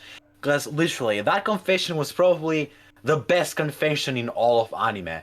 And seeing Subaru saying, "Sorry, I love Emilia." Oh my fucking god! I don't know. Ed's confession in Full Metal Alchemist Brotherhood kind of stomps. Nah. That's gonna be a whole debate. I can tell. Listen. The fact that he got that a person that killed him multiple times said that Ed loved him, like he literally changed her perspective on him. From wanting to kill him into falling in love, into becoming Subaru's side bitch. Bro, Subaru has too much cock power, like literally. He can turn anyone around. Wait, that came out the wrong way. But anyway, ReZero is a good ass series, and if you haven't watched it and you consider Slime to be the best isekai of all time, then go ahead and watch it. Have fun and being stop watching wrong that if you think Slime Isekai is the best anime of all time. That is one of the most ultimate anime of all time, because I'm gonna say it. I'm gonna fucking say it. Before people found out that Rimuru can beat Goku, they all were like, "Oh, this is a pretty good isekai, not the best one. It's pretty good." As soon as they found out that Rimuru can beat Goku, the isekai slime rate went from 0 to 100, literally. Now you have all young boys. I only watch Slime because like Rimuru is like the perfect twink. That's his name.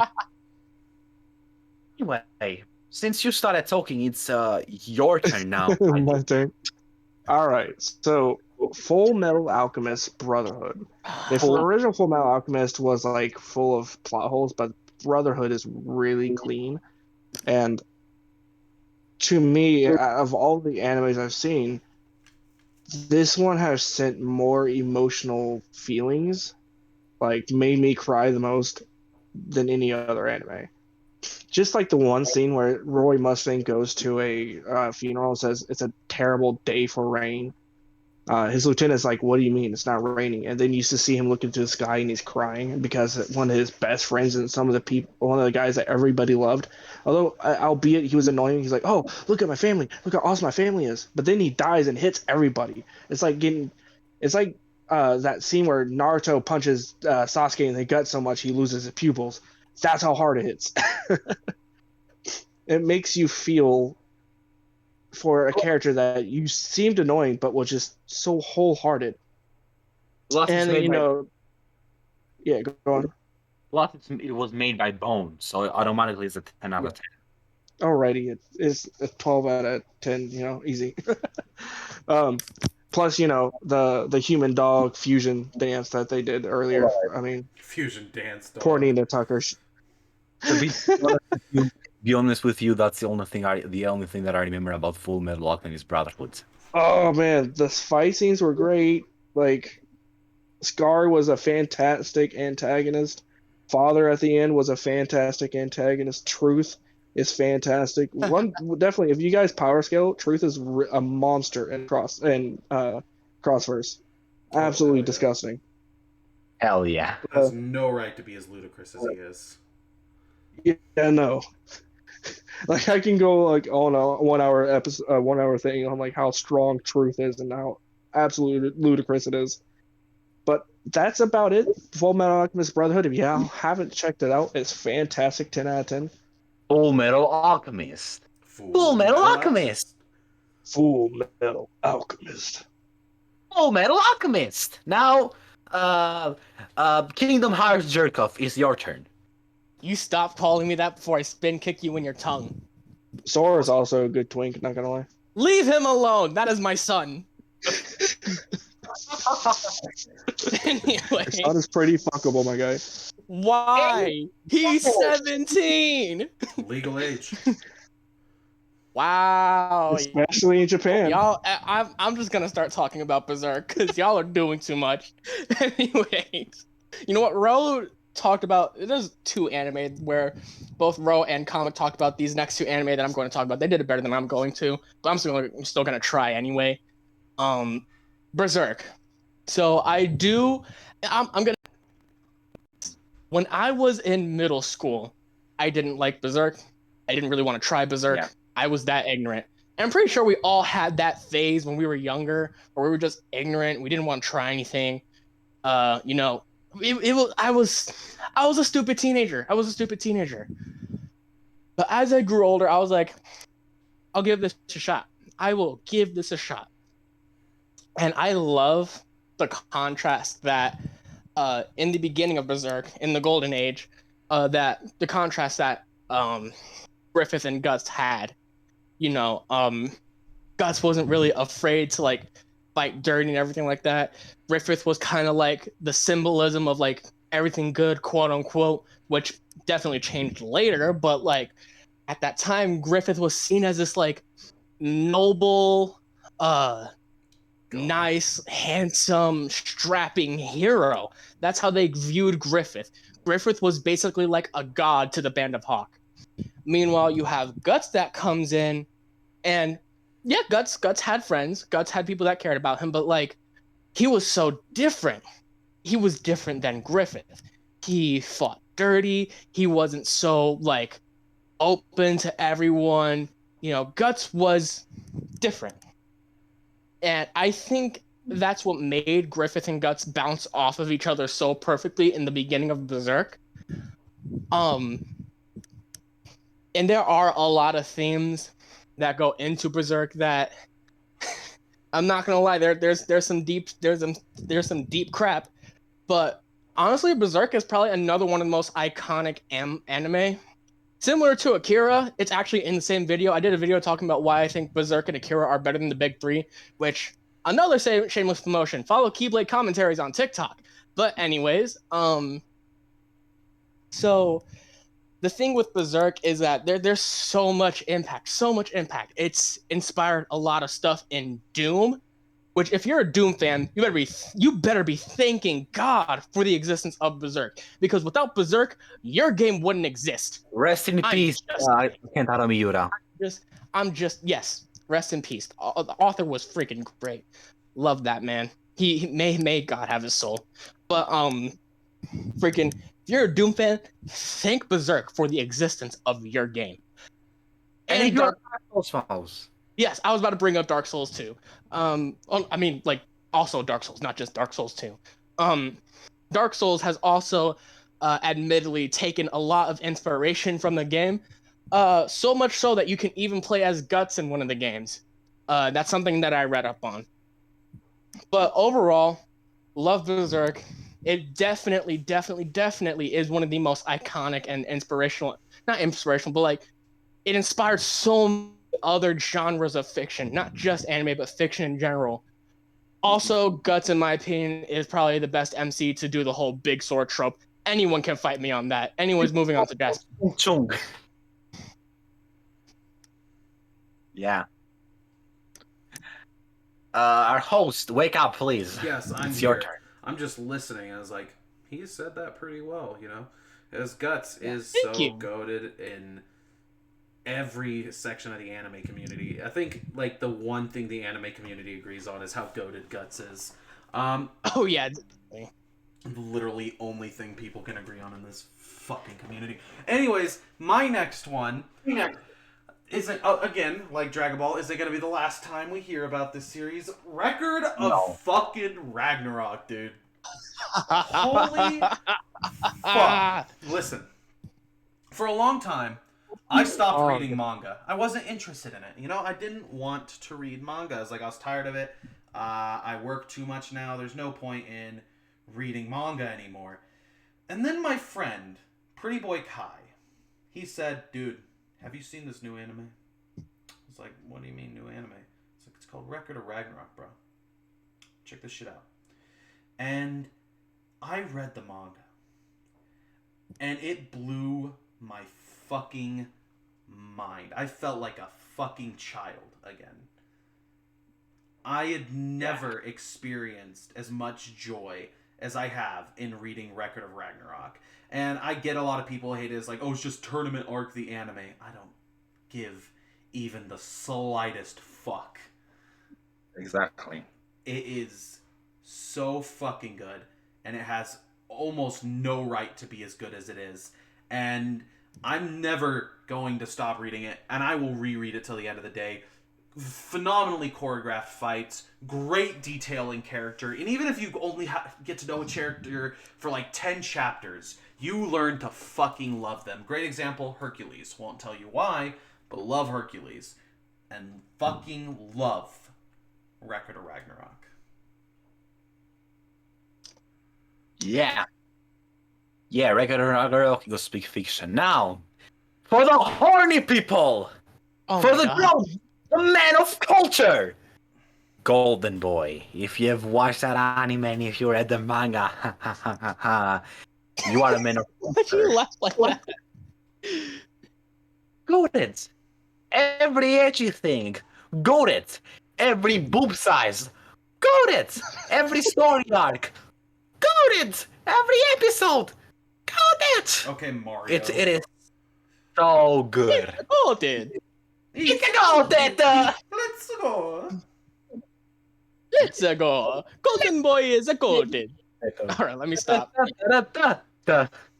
Watch Golden Boy. It's a 6-episode OVA, and prepare the tissue and the lotion because you're gonna release a lot of things. Or read the manga for a better cultural understanding of it. It's a really good series, and if you haven't watched it, wrong of you. Go watch it if you want. That series, those 6 episodes are better than the entire story of High School DxD. In fact, better than 90% of ecchi anime. 99.9%. So yeah, DC watch sucks. our Golden Boy, and now it's time for our guest in here. And yeah, All right, so I'm going to talk about one of my favorite. I know it's definitely one of Jasper's favorite. A certain magical index. Now, what's really cool about this anime, especially the manga, gets you like even better if you read the light novels, is just the character progression is really good. The fight scenes are amazing. And like even the strongest character, Accelerator, when he gets shot in the head, it was for like saving someone's life and he wasn't paying attention. But even then, like half his brain missing, he reconstructed it. With half his brain missing, he's still stronger than everybody else and still is a better character than pretty much everybody else. Accelerator is a goated character. It's hard to like be better than his character progression. It's fantastic. yeah. Now that anime added to my list to watch Yeah. or manga. Oh, it's great. Way too good. That's about it. Anyone else? Sora. Who's next? Yo, Sora. Rico, wake Keyboard up! Chronicles. I'm sorry. You're All right. good. Don't be a memory. I was doing something. Anyways, I got a headache. Jerking I'm it to sorry. Golden Woo! Boy? Yo, chill. About the lotion and the tissues. Yeah, No, look that's up not what some Sora Roy for I real was- quick. Y'all are out of pocket. I was just playing Pokemon, man. Anyways, so it is my turn, right? I'm sorry, I missed out. I was focused on Pokemon. It is my turn. Yes. Yes.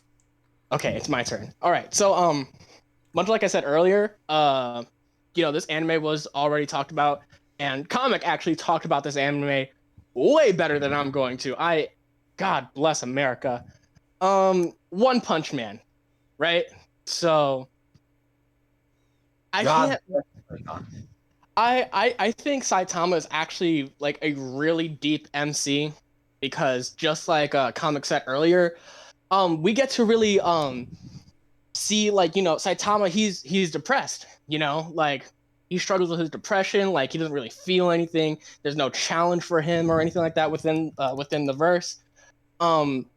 And we really get to see that Saitama he realistically he just doesn't get that feeling of like, wow, this is a really good fight. And we know this is something that Saitama genuinely wants. He literally had a dream about it. But the fact that there are like no more obstacles for Saitama to overcome, that Saitama is depressed. He misses the feeling of a challenge. It's something he just doesn't get anymore. And there are other great characters. Like, I think at first, I'm gonna be honest. I wasn't really a big fan of Metal Bat until I actually like looked into Metal Bat's character, and then I actually really ended up really liking Metal Bat. I love Metal Bat so much. He's freaking great. That's pretty goated, dog. Yeah, I love Metal Bat. Metal Bat's so fucking good.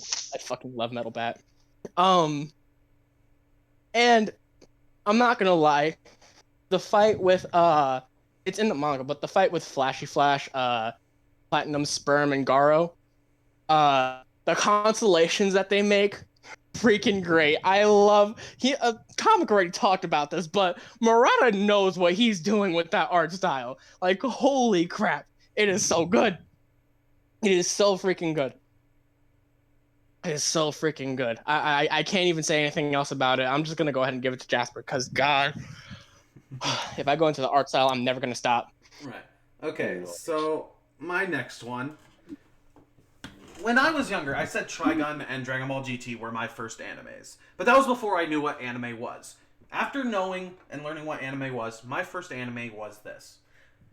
And it was Soul Eater. And Great. it stands the test of time so fantastically.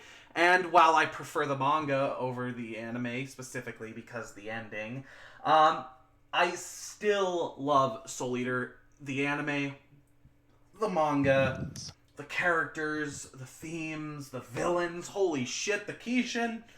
Oh my god, everything about Soul Eater is fucking phenomenal. And the fact that it does not get even half the not even a fourth of the credit that it deserves is ludicrous. And now we have Fire Force, which I almost put on this list. I was like, do I want Soul Eater or do I want Fire Force? And personally, I'm still reading Fire Force. I'm on chapter 30.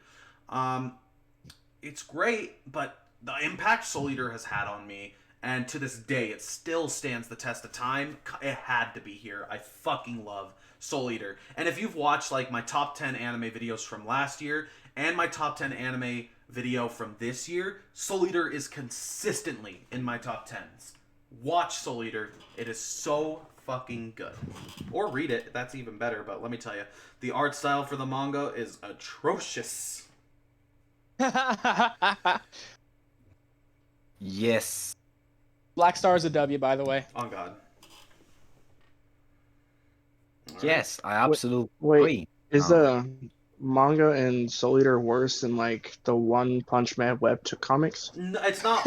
It depends on how you view it, because you can watch the One Punch Man webcomics and be like, "That's bad to be bad." Soul Eater, the manga's art style is just bad. Not it. And now it's time for me. Captain Tsubasa, or if you are from Albania, or Italy, Oli and Benji. I love that series. It is my favorite sports anime of all time. It's like neck and tied with freaking Slam Dunk, the best basketball anime of all time. I love Captain Tsubasa because it's a good football anime. Yes, football, not soccer, football. And if you call it soccer in front of me, I will spin kick you to the back of your throat like my name is Mikey-kun. I love soccer. It's great. What did you just call it, you filthy... You know what, I'm not even... You Imperial Search! Take it back! Oh, boy. Rose going Super Saiyan, watch out. Oh no. Football. I love it when men just kick, big hairy men kick balls. It's so great. Oh. Oh my god, why did you say it like that? What? That's soccer. At least I don't kick eggs. Why did you just call it, you Imperial bastard? Go back to the sit. Listen, it's soccer and hand egg for football. Come on. We all know I this. mean, isn't pretty much any sport just a bunch of people fighting over balls? Yeah, I mean, yeah. I mean, American football is pretty gay. I mean, which straight man wants to watch some muscular men It's not running as gay. to catch Let's a be ball? honest, it's not as gay as wrestling. Touching their bodies. They're Wrestling, pro wrestling is a different form of gay. Okay. Oh my god. Even like the pro wrestling fans are like when how they gush over their favorite wrestler is pretty gay, and that's coming from a bi man. Come on. Listen, I'm just saying, as an avid member of the pro wrestling community, I'm not gonna lie. Some of these pro wrestling fans are really sus. I'm not even gonna cap. More sus than me, and I'm a bi man I'm myself. saying something. I was on. I'm sorry. This is so far off topic, but I was on a Reddit post, right? And my favorite wrestler is Finn Balor, but I've never seen so many people talk about someone's abs and gush about someone's abs for so long. They are weird. They are weird. And it's, Not My Hero Academia fans, but still. Someone was on a TikTok live, and they were talking about wrestling. I was like, man, I would love to have undertake me to take me under. They're like, yo, why be so sad?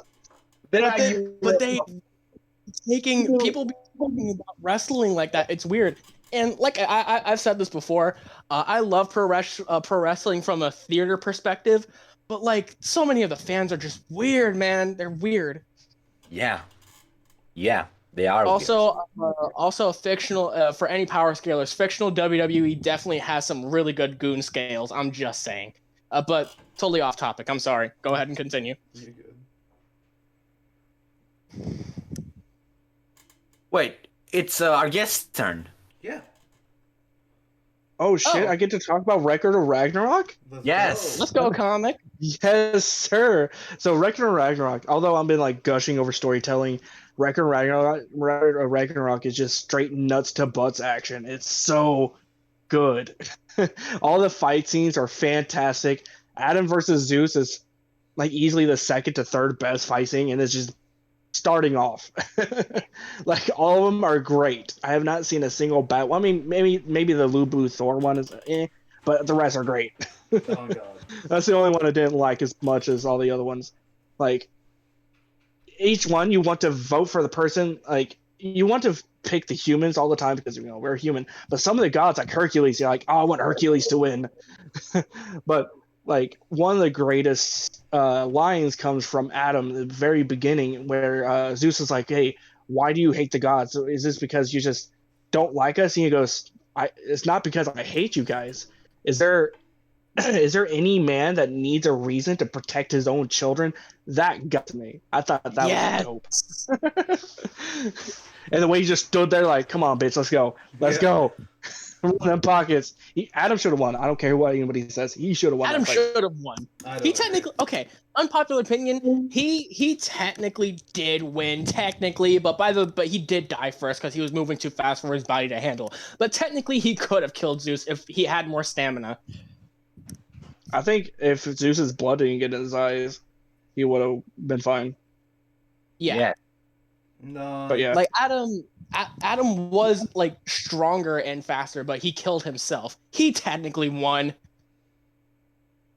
Guys, yeah, like even Zeus is like, you put this old man on his ass. Zeus was about dead anyways. Like guys, 2 more minutes and Zeus would have been dead. Yeah. guys, I got great news. Yeah. What? So currently speaking right now, I just received the cover art from my series. Yeah. Nice.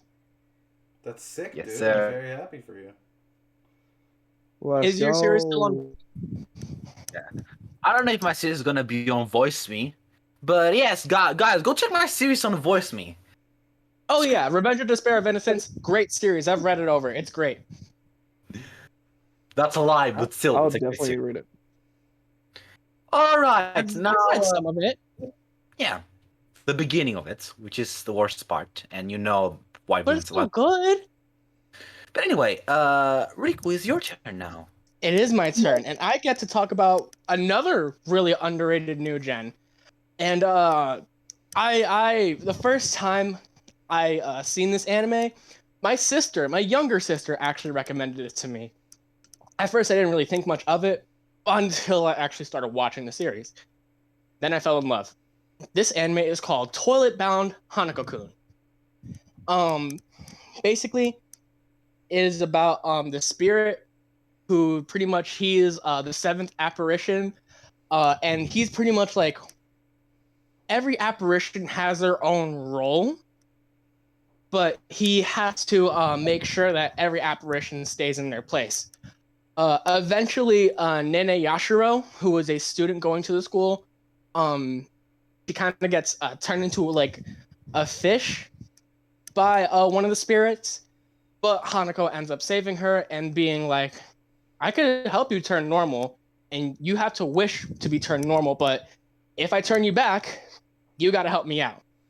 So, that's basically what happens. We get to meet all these great characters like Minamoto. I forgot his name, but he has white hair, and he's like, I forgot his name, but he's also really great. There's just a lot of great characters within the series. The chemistry of Hanako and Yashiro is great. Yashiro especially just connects with all the characters really, really well. If you guys read the manga, chapter 70 something, spoilers, I can't remember, there's a specifically emotional moment where Hanako is pretty much like thanking Yashiro for being his friend and whatever, and something happens to Hanako, but I'm not gonna say it because again, it's spoilers. But overall, underrated new gen, and y'all should definitely watch the series because it's freaking great. It is. I've heard a lot of good things. Yeah, I agree. Yeah, definitely, it's great. It's great. Also, still waiting to find out why Hanako. You know what? Nope, not gonna say it. Not gonna say it. Just go ahead, Jasper. Okay, so my final one, and it was talked upon earlier.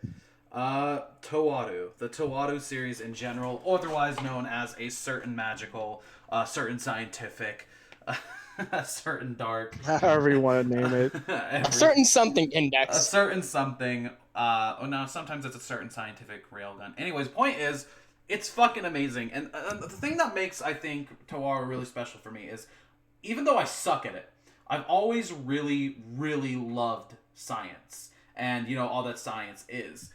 And Towaru is literally science, the anime. It covers so many different types of science, what it means. And, like, while it is, a lot of people love it for scaling, and I have myself scaled, you know, Towaru. It's so good. It's so good. And it has absolutely no fucking right to be as good as it is. Yet it just shows up as like, yo, by the way, I'm the best fucking, one of the best fucking things you'll ever read, and there's nothing you can do about it. So what you gonna do? What you gonna do, boy?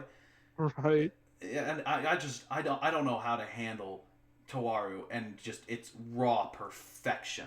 If you haven't read any of the Towaru series, you've got to, like, come on. You're literally wasting your life watching Naruto all over again, and yet you will not watch peak anime. Get on it, bro. Get on it. Something now. to like touch upon something to touch upon on Torado, like Dr. Stone ain't got shit on Torado's like science. It's really, really good. I don't know who they could like. I'm actually studying to be an astrophysicist, and their science actually on tier. It's really good. I'm studying to be a marine biologist, so that's cool. Yo, I love fish. All right. Blub blub. Alright. Hey, he's quiet. Who's going next? Ro is currently has to go do something, so we'll just skip right past him for now, and it's up to you, comic. I'm back. I'm back. Never mind. He's back. I don't know. I'm sorry for laughing, but that was just the perfect timing for that. It's it's going to you, comic. I'm back. I don't know why that was so funny to me. I heard it and I started running, but anyway, something small happened and I had to go. But anyway, yeah, Blue Period. It's on Netflix. Go watch it. The manga. It's a perfect 10 out of 10. I love it. I love everything about Blue Period. In fact, I recently watched the anime. In fact, I finished it yesterday. The anime of Blue Period. It is that good. I loved it. And immediately after that, I started watching Peak Stars. And in my opinion, I love Blue Period. It represents a lot of things. I'm actually preparing a video about it on my TikTok. Roll the champ, link in the description. And yeah, I really love the series. It represents a lot of things. The characters are good. I love it personally. It connects to me in a lot of ways. And yeah, that's basically about it. Okay. Now, comic. All right. I get to talk about one of my favorite anime movies of all time. I don't know if anybody here, but Your Name is such a beautiful anime. It's ridiculously good. Yeah, it has no right to be as good as it is, but okay. So to like let you guys know like how good this is. When Your Name dropped in Japan, it was the highest selling movie for 2 whole years. It broke record sales, the highest selling anime movie of all time. That's how good it was.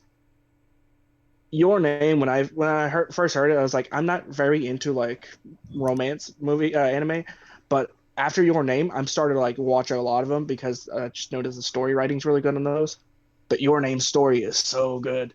Like, out of all the anime movies I watched, like this is the only one I can truly say in just terms of like it being a movie, not a series, to make me cry and make me feel like genuine pain and fear and like anxiety and happiness. Like it hits all of the emotional spectrum and gives me all the happy chemicals, you know? Yeah, it's I so know great. all about those happy chemicals, bro. Trust. Trust. You briefly Have a good day. I watch Your Name. Happy chemicals. Yeah, guys, happy chemicals. Yep. Yes. I mean, I think Jasper briefly talked about quote unquote happy chemicals a little bit earlier in a more questionable manner. I mean, I even take happy chemical pills, but this is better. I'm telling you. questionable, but okay. Oh, it's okay, guys. I'm just insane. That's why I have to take these. I'm.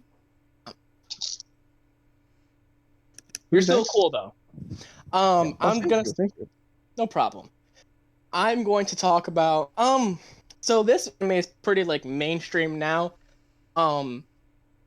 But I feel like there are still some people who hate on it because it's basically a Naruto ripoff. First off, shut up. Secondly, it tells Naruto's story better than Shippuden does, so you can shut up. Yes. Anyways, Jujutsu Kaisen. Let's get into it. So, I love how it started out. We get to we see that Itadori, he's just great. I love Itadori. He cares about his grandpa, and his grandpa unfortunately passes away, but he wants Itadori to be like, if you ever, with how amazingly talented you are, because Itadori is naturally really fast. He's pretty much an athlete. With how talented you are, definitely use it to help others. For some reason, that reminds me of Spider-Man, the whole with great power comes great responsibility thing. I think that's why I love Itadori, because the way he starts out, it's kind of like Spider-Man's story in a way, because, you have this, like, somewhat of a father figure or an uncle figure or an old figure telling you, hey, you know what? You have a gift. Use it to help other people. I love that. There's something about that I just love. But later on, we get introduced to all the cursed spirits. We get introduced to the whole thing with Sukuna and everything like that. And then comes probably my favorite character, Gojo. I love Gojo. we're just getting straight into that, huh? Okay, then. Yeah. We're getting straight into that. Who isn't in love with Gojo in this community? Come on. And, fair. Gojo is daddy. I think I literally was doing one of those Mugen streams when I did Gojo versus Ban. Ro said, and I quote, "This is my wet dream." I was like, I'm surprised it didn't get banned in that stream. But going back to the topic of Jujutsu Kaisen, yeah, I love Gojo. Gojo is freaking great. First off, I love how carefree Gojo is and everything like that. Gojo is pretty much he's kind of lazy in a way, but like he's also just so freaking cool. He probably has one of the most unique abilities in new gen anime. Anyone can fight me on that. I mean, it's just a copy of Accelerator's ability, but yeah. I mean, yeah, but like it's still so cool though. It is cool. Also, Gojo beats Kakashi, but that's a different topic. Easily. Freaking, he's great. I love how Infinity works. I love how Gojo's very casual and pretty much every fight he's in. Definitely deserves a seat in the Black Air Force energy table that CJ the Champ made for a bunch of other characters. He definitely deserves a seat there. Like, how are you gonna pull up to the King of the Cursed Spirits, tell him he's weak, and beat the crap out of him? How are you going to approach Jago and freaking start changing his perspective of reality? Like, when Gojo's explaining infinity to him, he's pretty much like traumatized and everything like that. Gojo over here is just really casual about it, and he's just like, oh, come on, don't be like that. You're making it weird. Here, let's hold hands. Like, bro, what the? Yo! Come on, hold my hand. It's okay. And like, not only that, he's in Jago's domain expansion, and he doesn't even care. Not only is he effortlessly smacking and blocking attacks out of the way, but he overrides the domain expansion with his own domain expansion. He is freaking great. He is based. I love Gojo. Let's not forget, like, when he's fighting Jago, he brings Itadori, like, teleports Itadori, brings him over there, and Jago's like, why did you bring the kid here? He's like, no worries, you're weak. Bro, literally, Gojo is just that guy, and I love him. I love Gojo. But yeah. Also, also one of the things I also love about that whole fight is the way he just kind of Michael Jordan's Jago's head off. He straight Kuroko no baskets that crap. Like I was just like, Jesus Christ, You should why? have shot a 3-pointer after. No, literally. If Gojo was in the NBA, everyone would be screwed. I'm just saying. That's taking Infinity aside. Like, I'm pretty sure Gojo can hoop. But yeah, I love Jujutsu Kaisen. I think it's great, and it's not just an Naruto ripoff. If anything, I think it's better than Shippuden. But yeah, there's that. I think the creator said that he drew more inspiration from Bleach than Naruto anyway. So yeah, he definitely took more inspiration from Bleach. I'm just saying that there are a lot of people that say, "Oh, it's a ripoff of." Oh yeah, true. Like people are like, "Oh, it's a ripoff of Naruto." Like, it's people are like, "Oh, it's just a ripoff of Naruto." No, it's not. Get your head out of your asses. It's different. I'm gonna drop a hot take about Naruto. The war arc was terrible. No, that like everyone 2 here out of 10. agrees. I hated it. Yes. Oh really? Okay. I Every hated single the person war here arc. agrees. Every single person here hates Naruto Shippuden. Yeah, Shippuden is terrible. It's on our podcast, on our first episode. Go check it out. You could definitely watch that. Yep, I wanted to promote it. You did it first. Damn you. Yeah. But yeah, no, I definitely Jasper touched about it. I'm gonna touch upon what he said briefly. He kind of wrote himself into Kishimoto kind of wrote himself into a corner with Madara, and I like Madara. Madara is a great villain, but kind of tried to make him too strong, if that makes sense. Yeah, it's like what Tite Kubo did with Yuha, but then again, Yuha is supposed to be too strong for a reason. Well, Yuha is a better villain than Madara, in my opinion. Yuha is the best villain in the big three, guaranteed. I think Aizen is better than Yuha. I think Aizen's better than Yuha. Okay, that's fair. But then again, how about this? Bleach has the best villains out of the big three. I don't agree either. I think Doflamingo slams. I think Doflamingo slams. Doflamingo? Man, that boy looked like a fairy. That's coming from a bi man. Okay, but he is clean. I mean, I do prefer Yuha over Doflamingo. But I do see why you say Doflamingo drip. The Dofla drip. Listen, Doflamingo is a all of Bleach is drip. I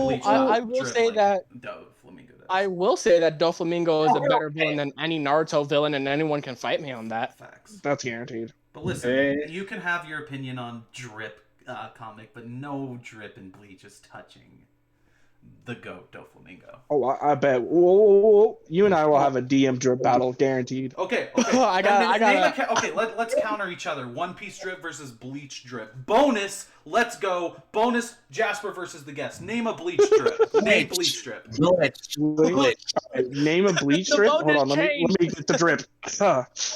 So the bonus freaking changed.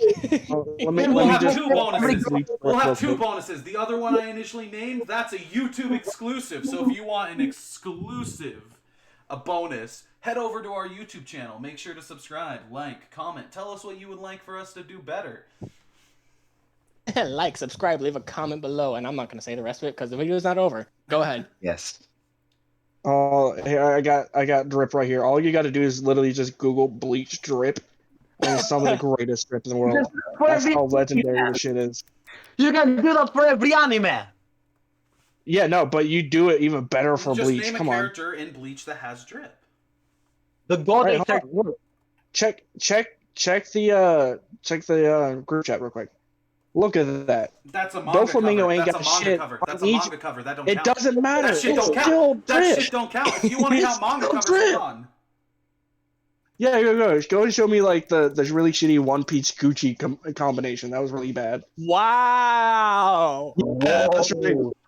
For One Piece. Dude, that shit was trash. Wow, dude really said gratata. Wow. I dropped a fucking 9. No, you hold bro. On. No, you want to use manga covers. You finna hold this L. I could drop like 10 drips before you can drop one. No, we were supposed to go bar for bar. If you want to do this, we can do this. Oh, bar for bar. Go ahead. Just drop your next drip you want. That's fine. Bro said gratata. You want to count shit that's not canon? That's fine. I mean, no, it is canon because Tite Kubo drew it. Nah. So One Piece. Let's see. yeah, go ahead. Show me some of the goofy ass One Piece art that got drip. Hold on, because I think Shanks and Sabo definitely got drip. Yes. Shanks, yeah, Shanks definitely has drip. So wait, hold on, so does well, I can't think. The guy who's Devil Fruit's room. I forgot his name. Law. Oh, Law? Yeah, Law definitely also has. Law's got drip. Law's got I some think drip. Law has drip, Shanks has drip, and Sabo has drip. Yes. Okay, now. Okay, this is drip. Hold that. No, that's mid drip. Hold that. Wow. Hold A that. minority hunter has drip. Hold Actually, out of all the Zoro drip I've seen, that's probably the best one of him. But is that drawn by the actual writer? Yep, that's No. from One Piece Gold. It's from the movie, which is not canon. Doesn't So matter. it wasn't The manga cover's drawn not by the canon writer. Either. The manga canon is not. It's just One Piece. But this one's No, drawn it by the doesn't writer. matter if it's actually drawn. Hitekura. It doesn't matter if it's actually drawn by the writer. It's a manga cover. Okay, here. It's not canon. Here's another If we're one talking drawn about by the canon. writer. Here's another one drawn by the writer. Look at that. Yeah, that's cool. That's cool. But you know what's cooler? Isn't it? But you know, That's you know some what's drip cool- right You know there. what's cooler than that? What? I got you. Jesus Christ. A war No, against we're doing a drip battle, guys. I'm telling you. I'm not gonna lie, that one is icy. Doflamingo was killing it in that suit. On the God. best he is flamboyant and he gets a lot of he has drip. He has drip. All right, here. How about this? I'm gonna pull up with the whole squad. Oh shit! Don't tell me. Woo! Look at that. Talking about ice. Come on. Don't fuck with my Toshiro there. Even Renji is dripped out. Renji looking like $1,000,000. Even Renji is dripped out. Bro, comic, pull up the Rukia with the turban. Hold on, because they're going bar for bar. Yeah, we gotta go bar for bar. We going bar for bar? I'll even drop cannon drip if you really wanted to. If you want, if you Cannon want the group photos, I got you. Oh, Yeah, drop the group photos. I love Luffy. I love Luffy. Look at Mommy Boa. Hey, yo! Yo, Frankie looking pretty sexy over there. Not gonna lie. Nah, Frankie's a W. Come on, what you Yo, got okay, next? here's What you got another. next? Rolling up Oh with my a group God. again. Let's go. Is that the God Chopper? God Mommy of drip. Rukia. Look at that. That's drip as fuck. What was you talking about? Look at Rukia. I only need one Bruh. image to counter all of that drip. Yeah. Look at Grimjaw. Grimjow is dripped as fuck. He got the ice. He got the punk look. He got everything.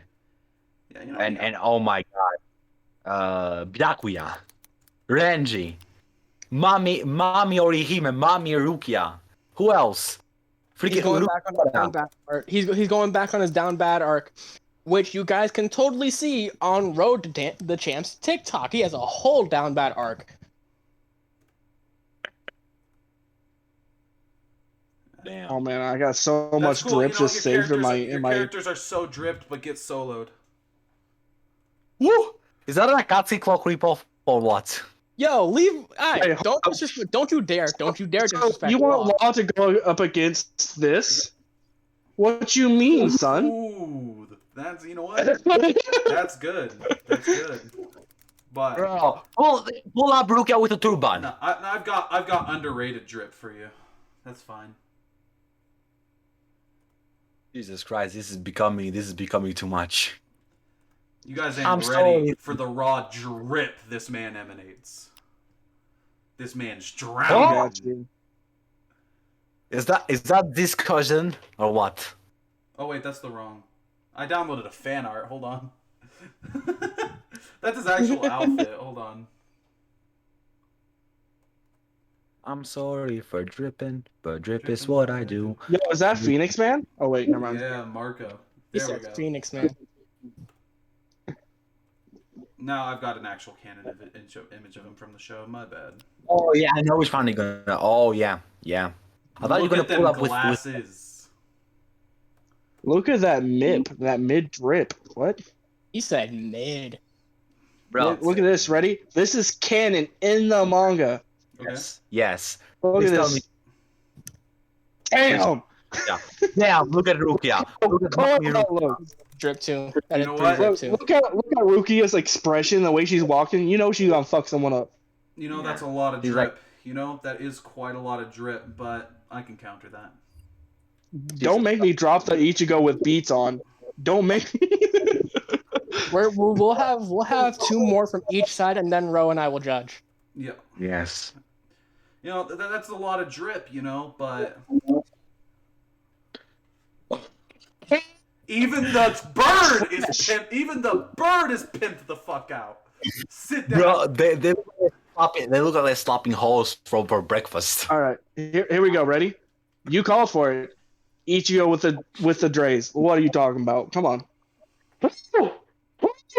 This is still too much drip.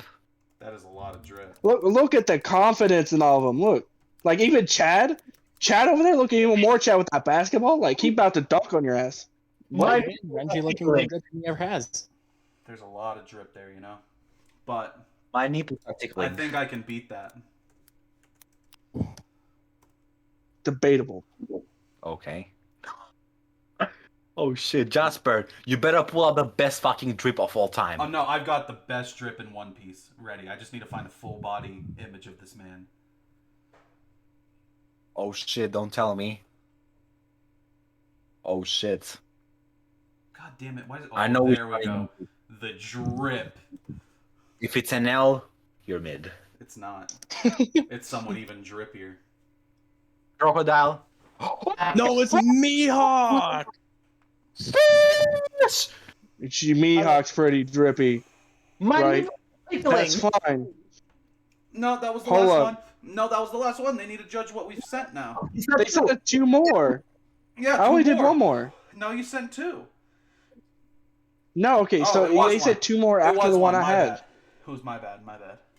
All right, Oh, ready, shit. ready. Mhm. Oof. Look at that. That squad all blacked out, looking hella fucking drippy. Woo! You, Woo! pulled, you really, They look like they're about to run your pockets. you really All pulled right, this out of Ro. me. You've left me with no choice here. Okay, activate your trump card, guys. This is the trump card. This is the last one we Okay, have. if you use this trump card when we do the judging, you're not allowed to pull up any trump card, but he's allowed because you're already gonna pull it now. But pull it out. What? No, this is the last one. Pull out that trump card, my guy. Let me see here. I have to find a full body image of this. Ooh, straight from the manga, maybe. Ooh, there we go. Oh Don't tell my me, Kaido. God, this guy Or- is or no, dripping I don't think- so fucking much. Like, yeah, I'm not even trying to be biased here. This is straight fucking drip. There's no reason for Oda to make this guy drip as much as he did. Yes! Katakuri, Katakuri. yeah. Katakuri. I fuck with his drip. He got that drip, not gonna lie. Yes. All right. You did. All right, so the first round was manga cover Ichigo versus Gold Zoro. Manga cover Ichigo, hands down. I am gonna have to go manga cover Ichigo on that one as well. But the second one goes to Gold. Sausage. The second Yeah, one. second one goes That's Dofi. fair. Third uh, one goes Bleach.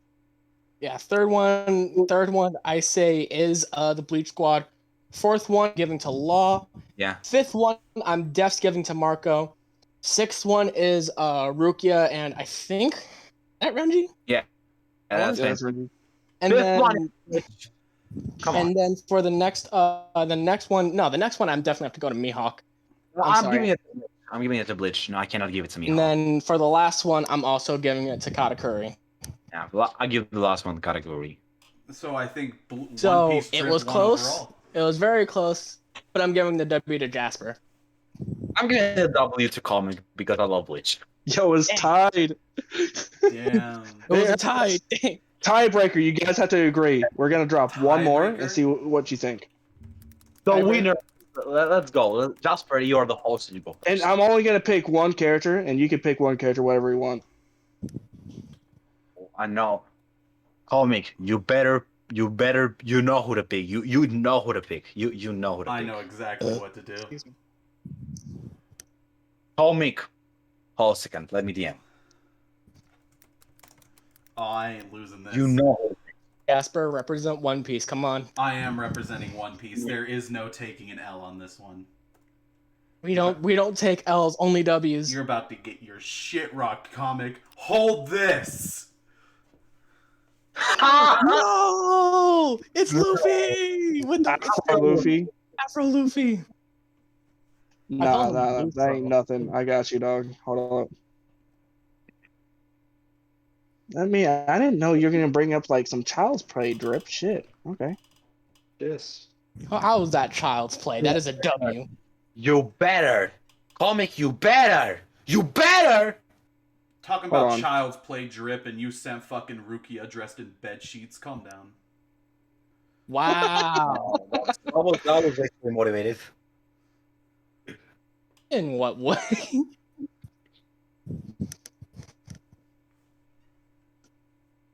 Hold up, I got you guys.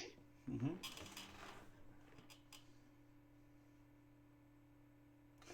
I swear to God, if this needs another tiebreaker, I'm gonna be pissed. Probably. It might need to.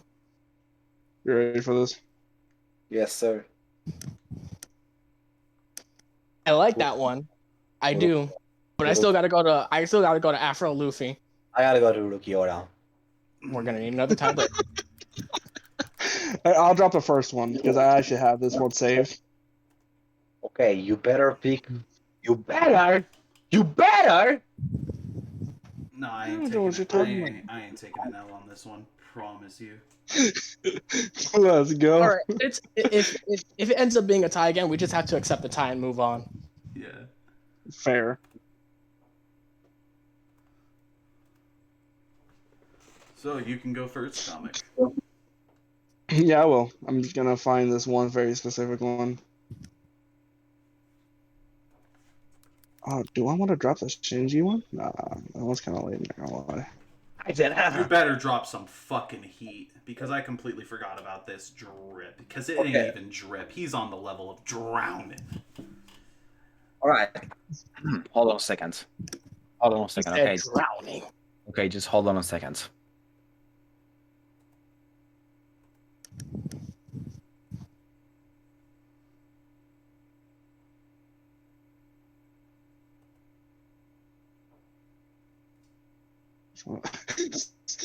I'm looking through my Ichigo drip thing, and Represents Team Bleach.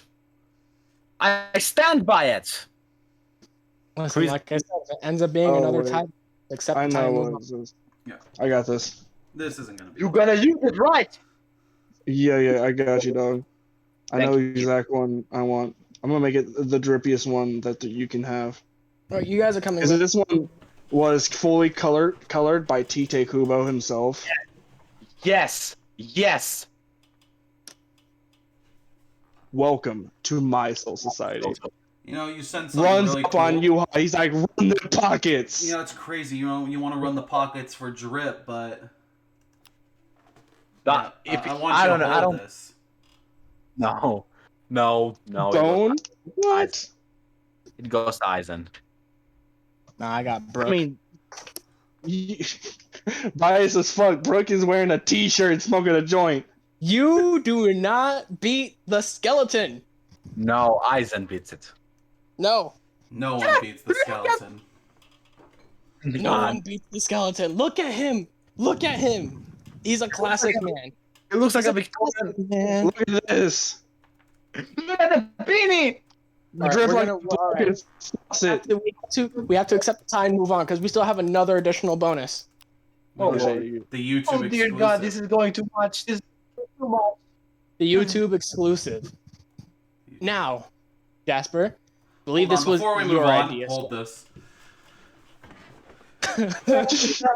You took the drip from Goku. Drip feed. Anyways, Wait, YouTube exclusive. Now, Aizen is a great villain. I think we can all agree on that. Yes. But I personally believe that there are anime villains who did Aizen's thing better than Aizen. Yeah. Sephiroth. Well, he's not an anime villain, but sure. Oh, I thought. We're doing anime specifically. I mean, Birth by Sleep Sephiroth. Come on, don't sleep on my man's. I swear. Uh, And one I I want to don't bring know. up is I feel like Comic is going to agree very heavily. Motherfucking Naraku. Oh. Yes, sir. Oh. Naraka's pretty fucking good. Naraku is so goated. Like, I love Inuyasha so much, but I'm gonna be honest. Mm. Naraku stands above the rest. Yeah, he does. The man planned 4,000 years into the future. Nah. My character pulled up a better Aizen. He literally planned his revenge. He planned his revenge, and everything went according to plan. My character has better IQ than all of them. My character is a smarter character in fiction. Yo, that's drip. I'm not gonna lie.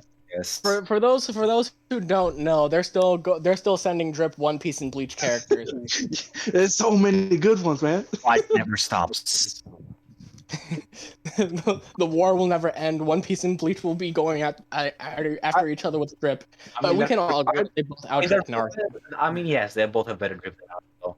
Aside from Akatsuki. Naruto's got open toe sandals because the writer likes to draw toes. Okay, Hey, look. drip. That's like I anti-drip. will say though, Rock Lee has prime drip. He I does do have love very Rock good Lee's drip. Come That on, bowl could be drippy. drip. The Akatsuki drip. Akatsuki drip is Akatsuki, great. yeah. But- Yeah, Come you know, on. like the most dripped out character in the entire series is Itachi. No, No. Madara. Madara. I Oh think, yeah, I guess so. I mean, yeah.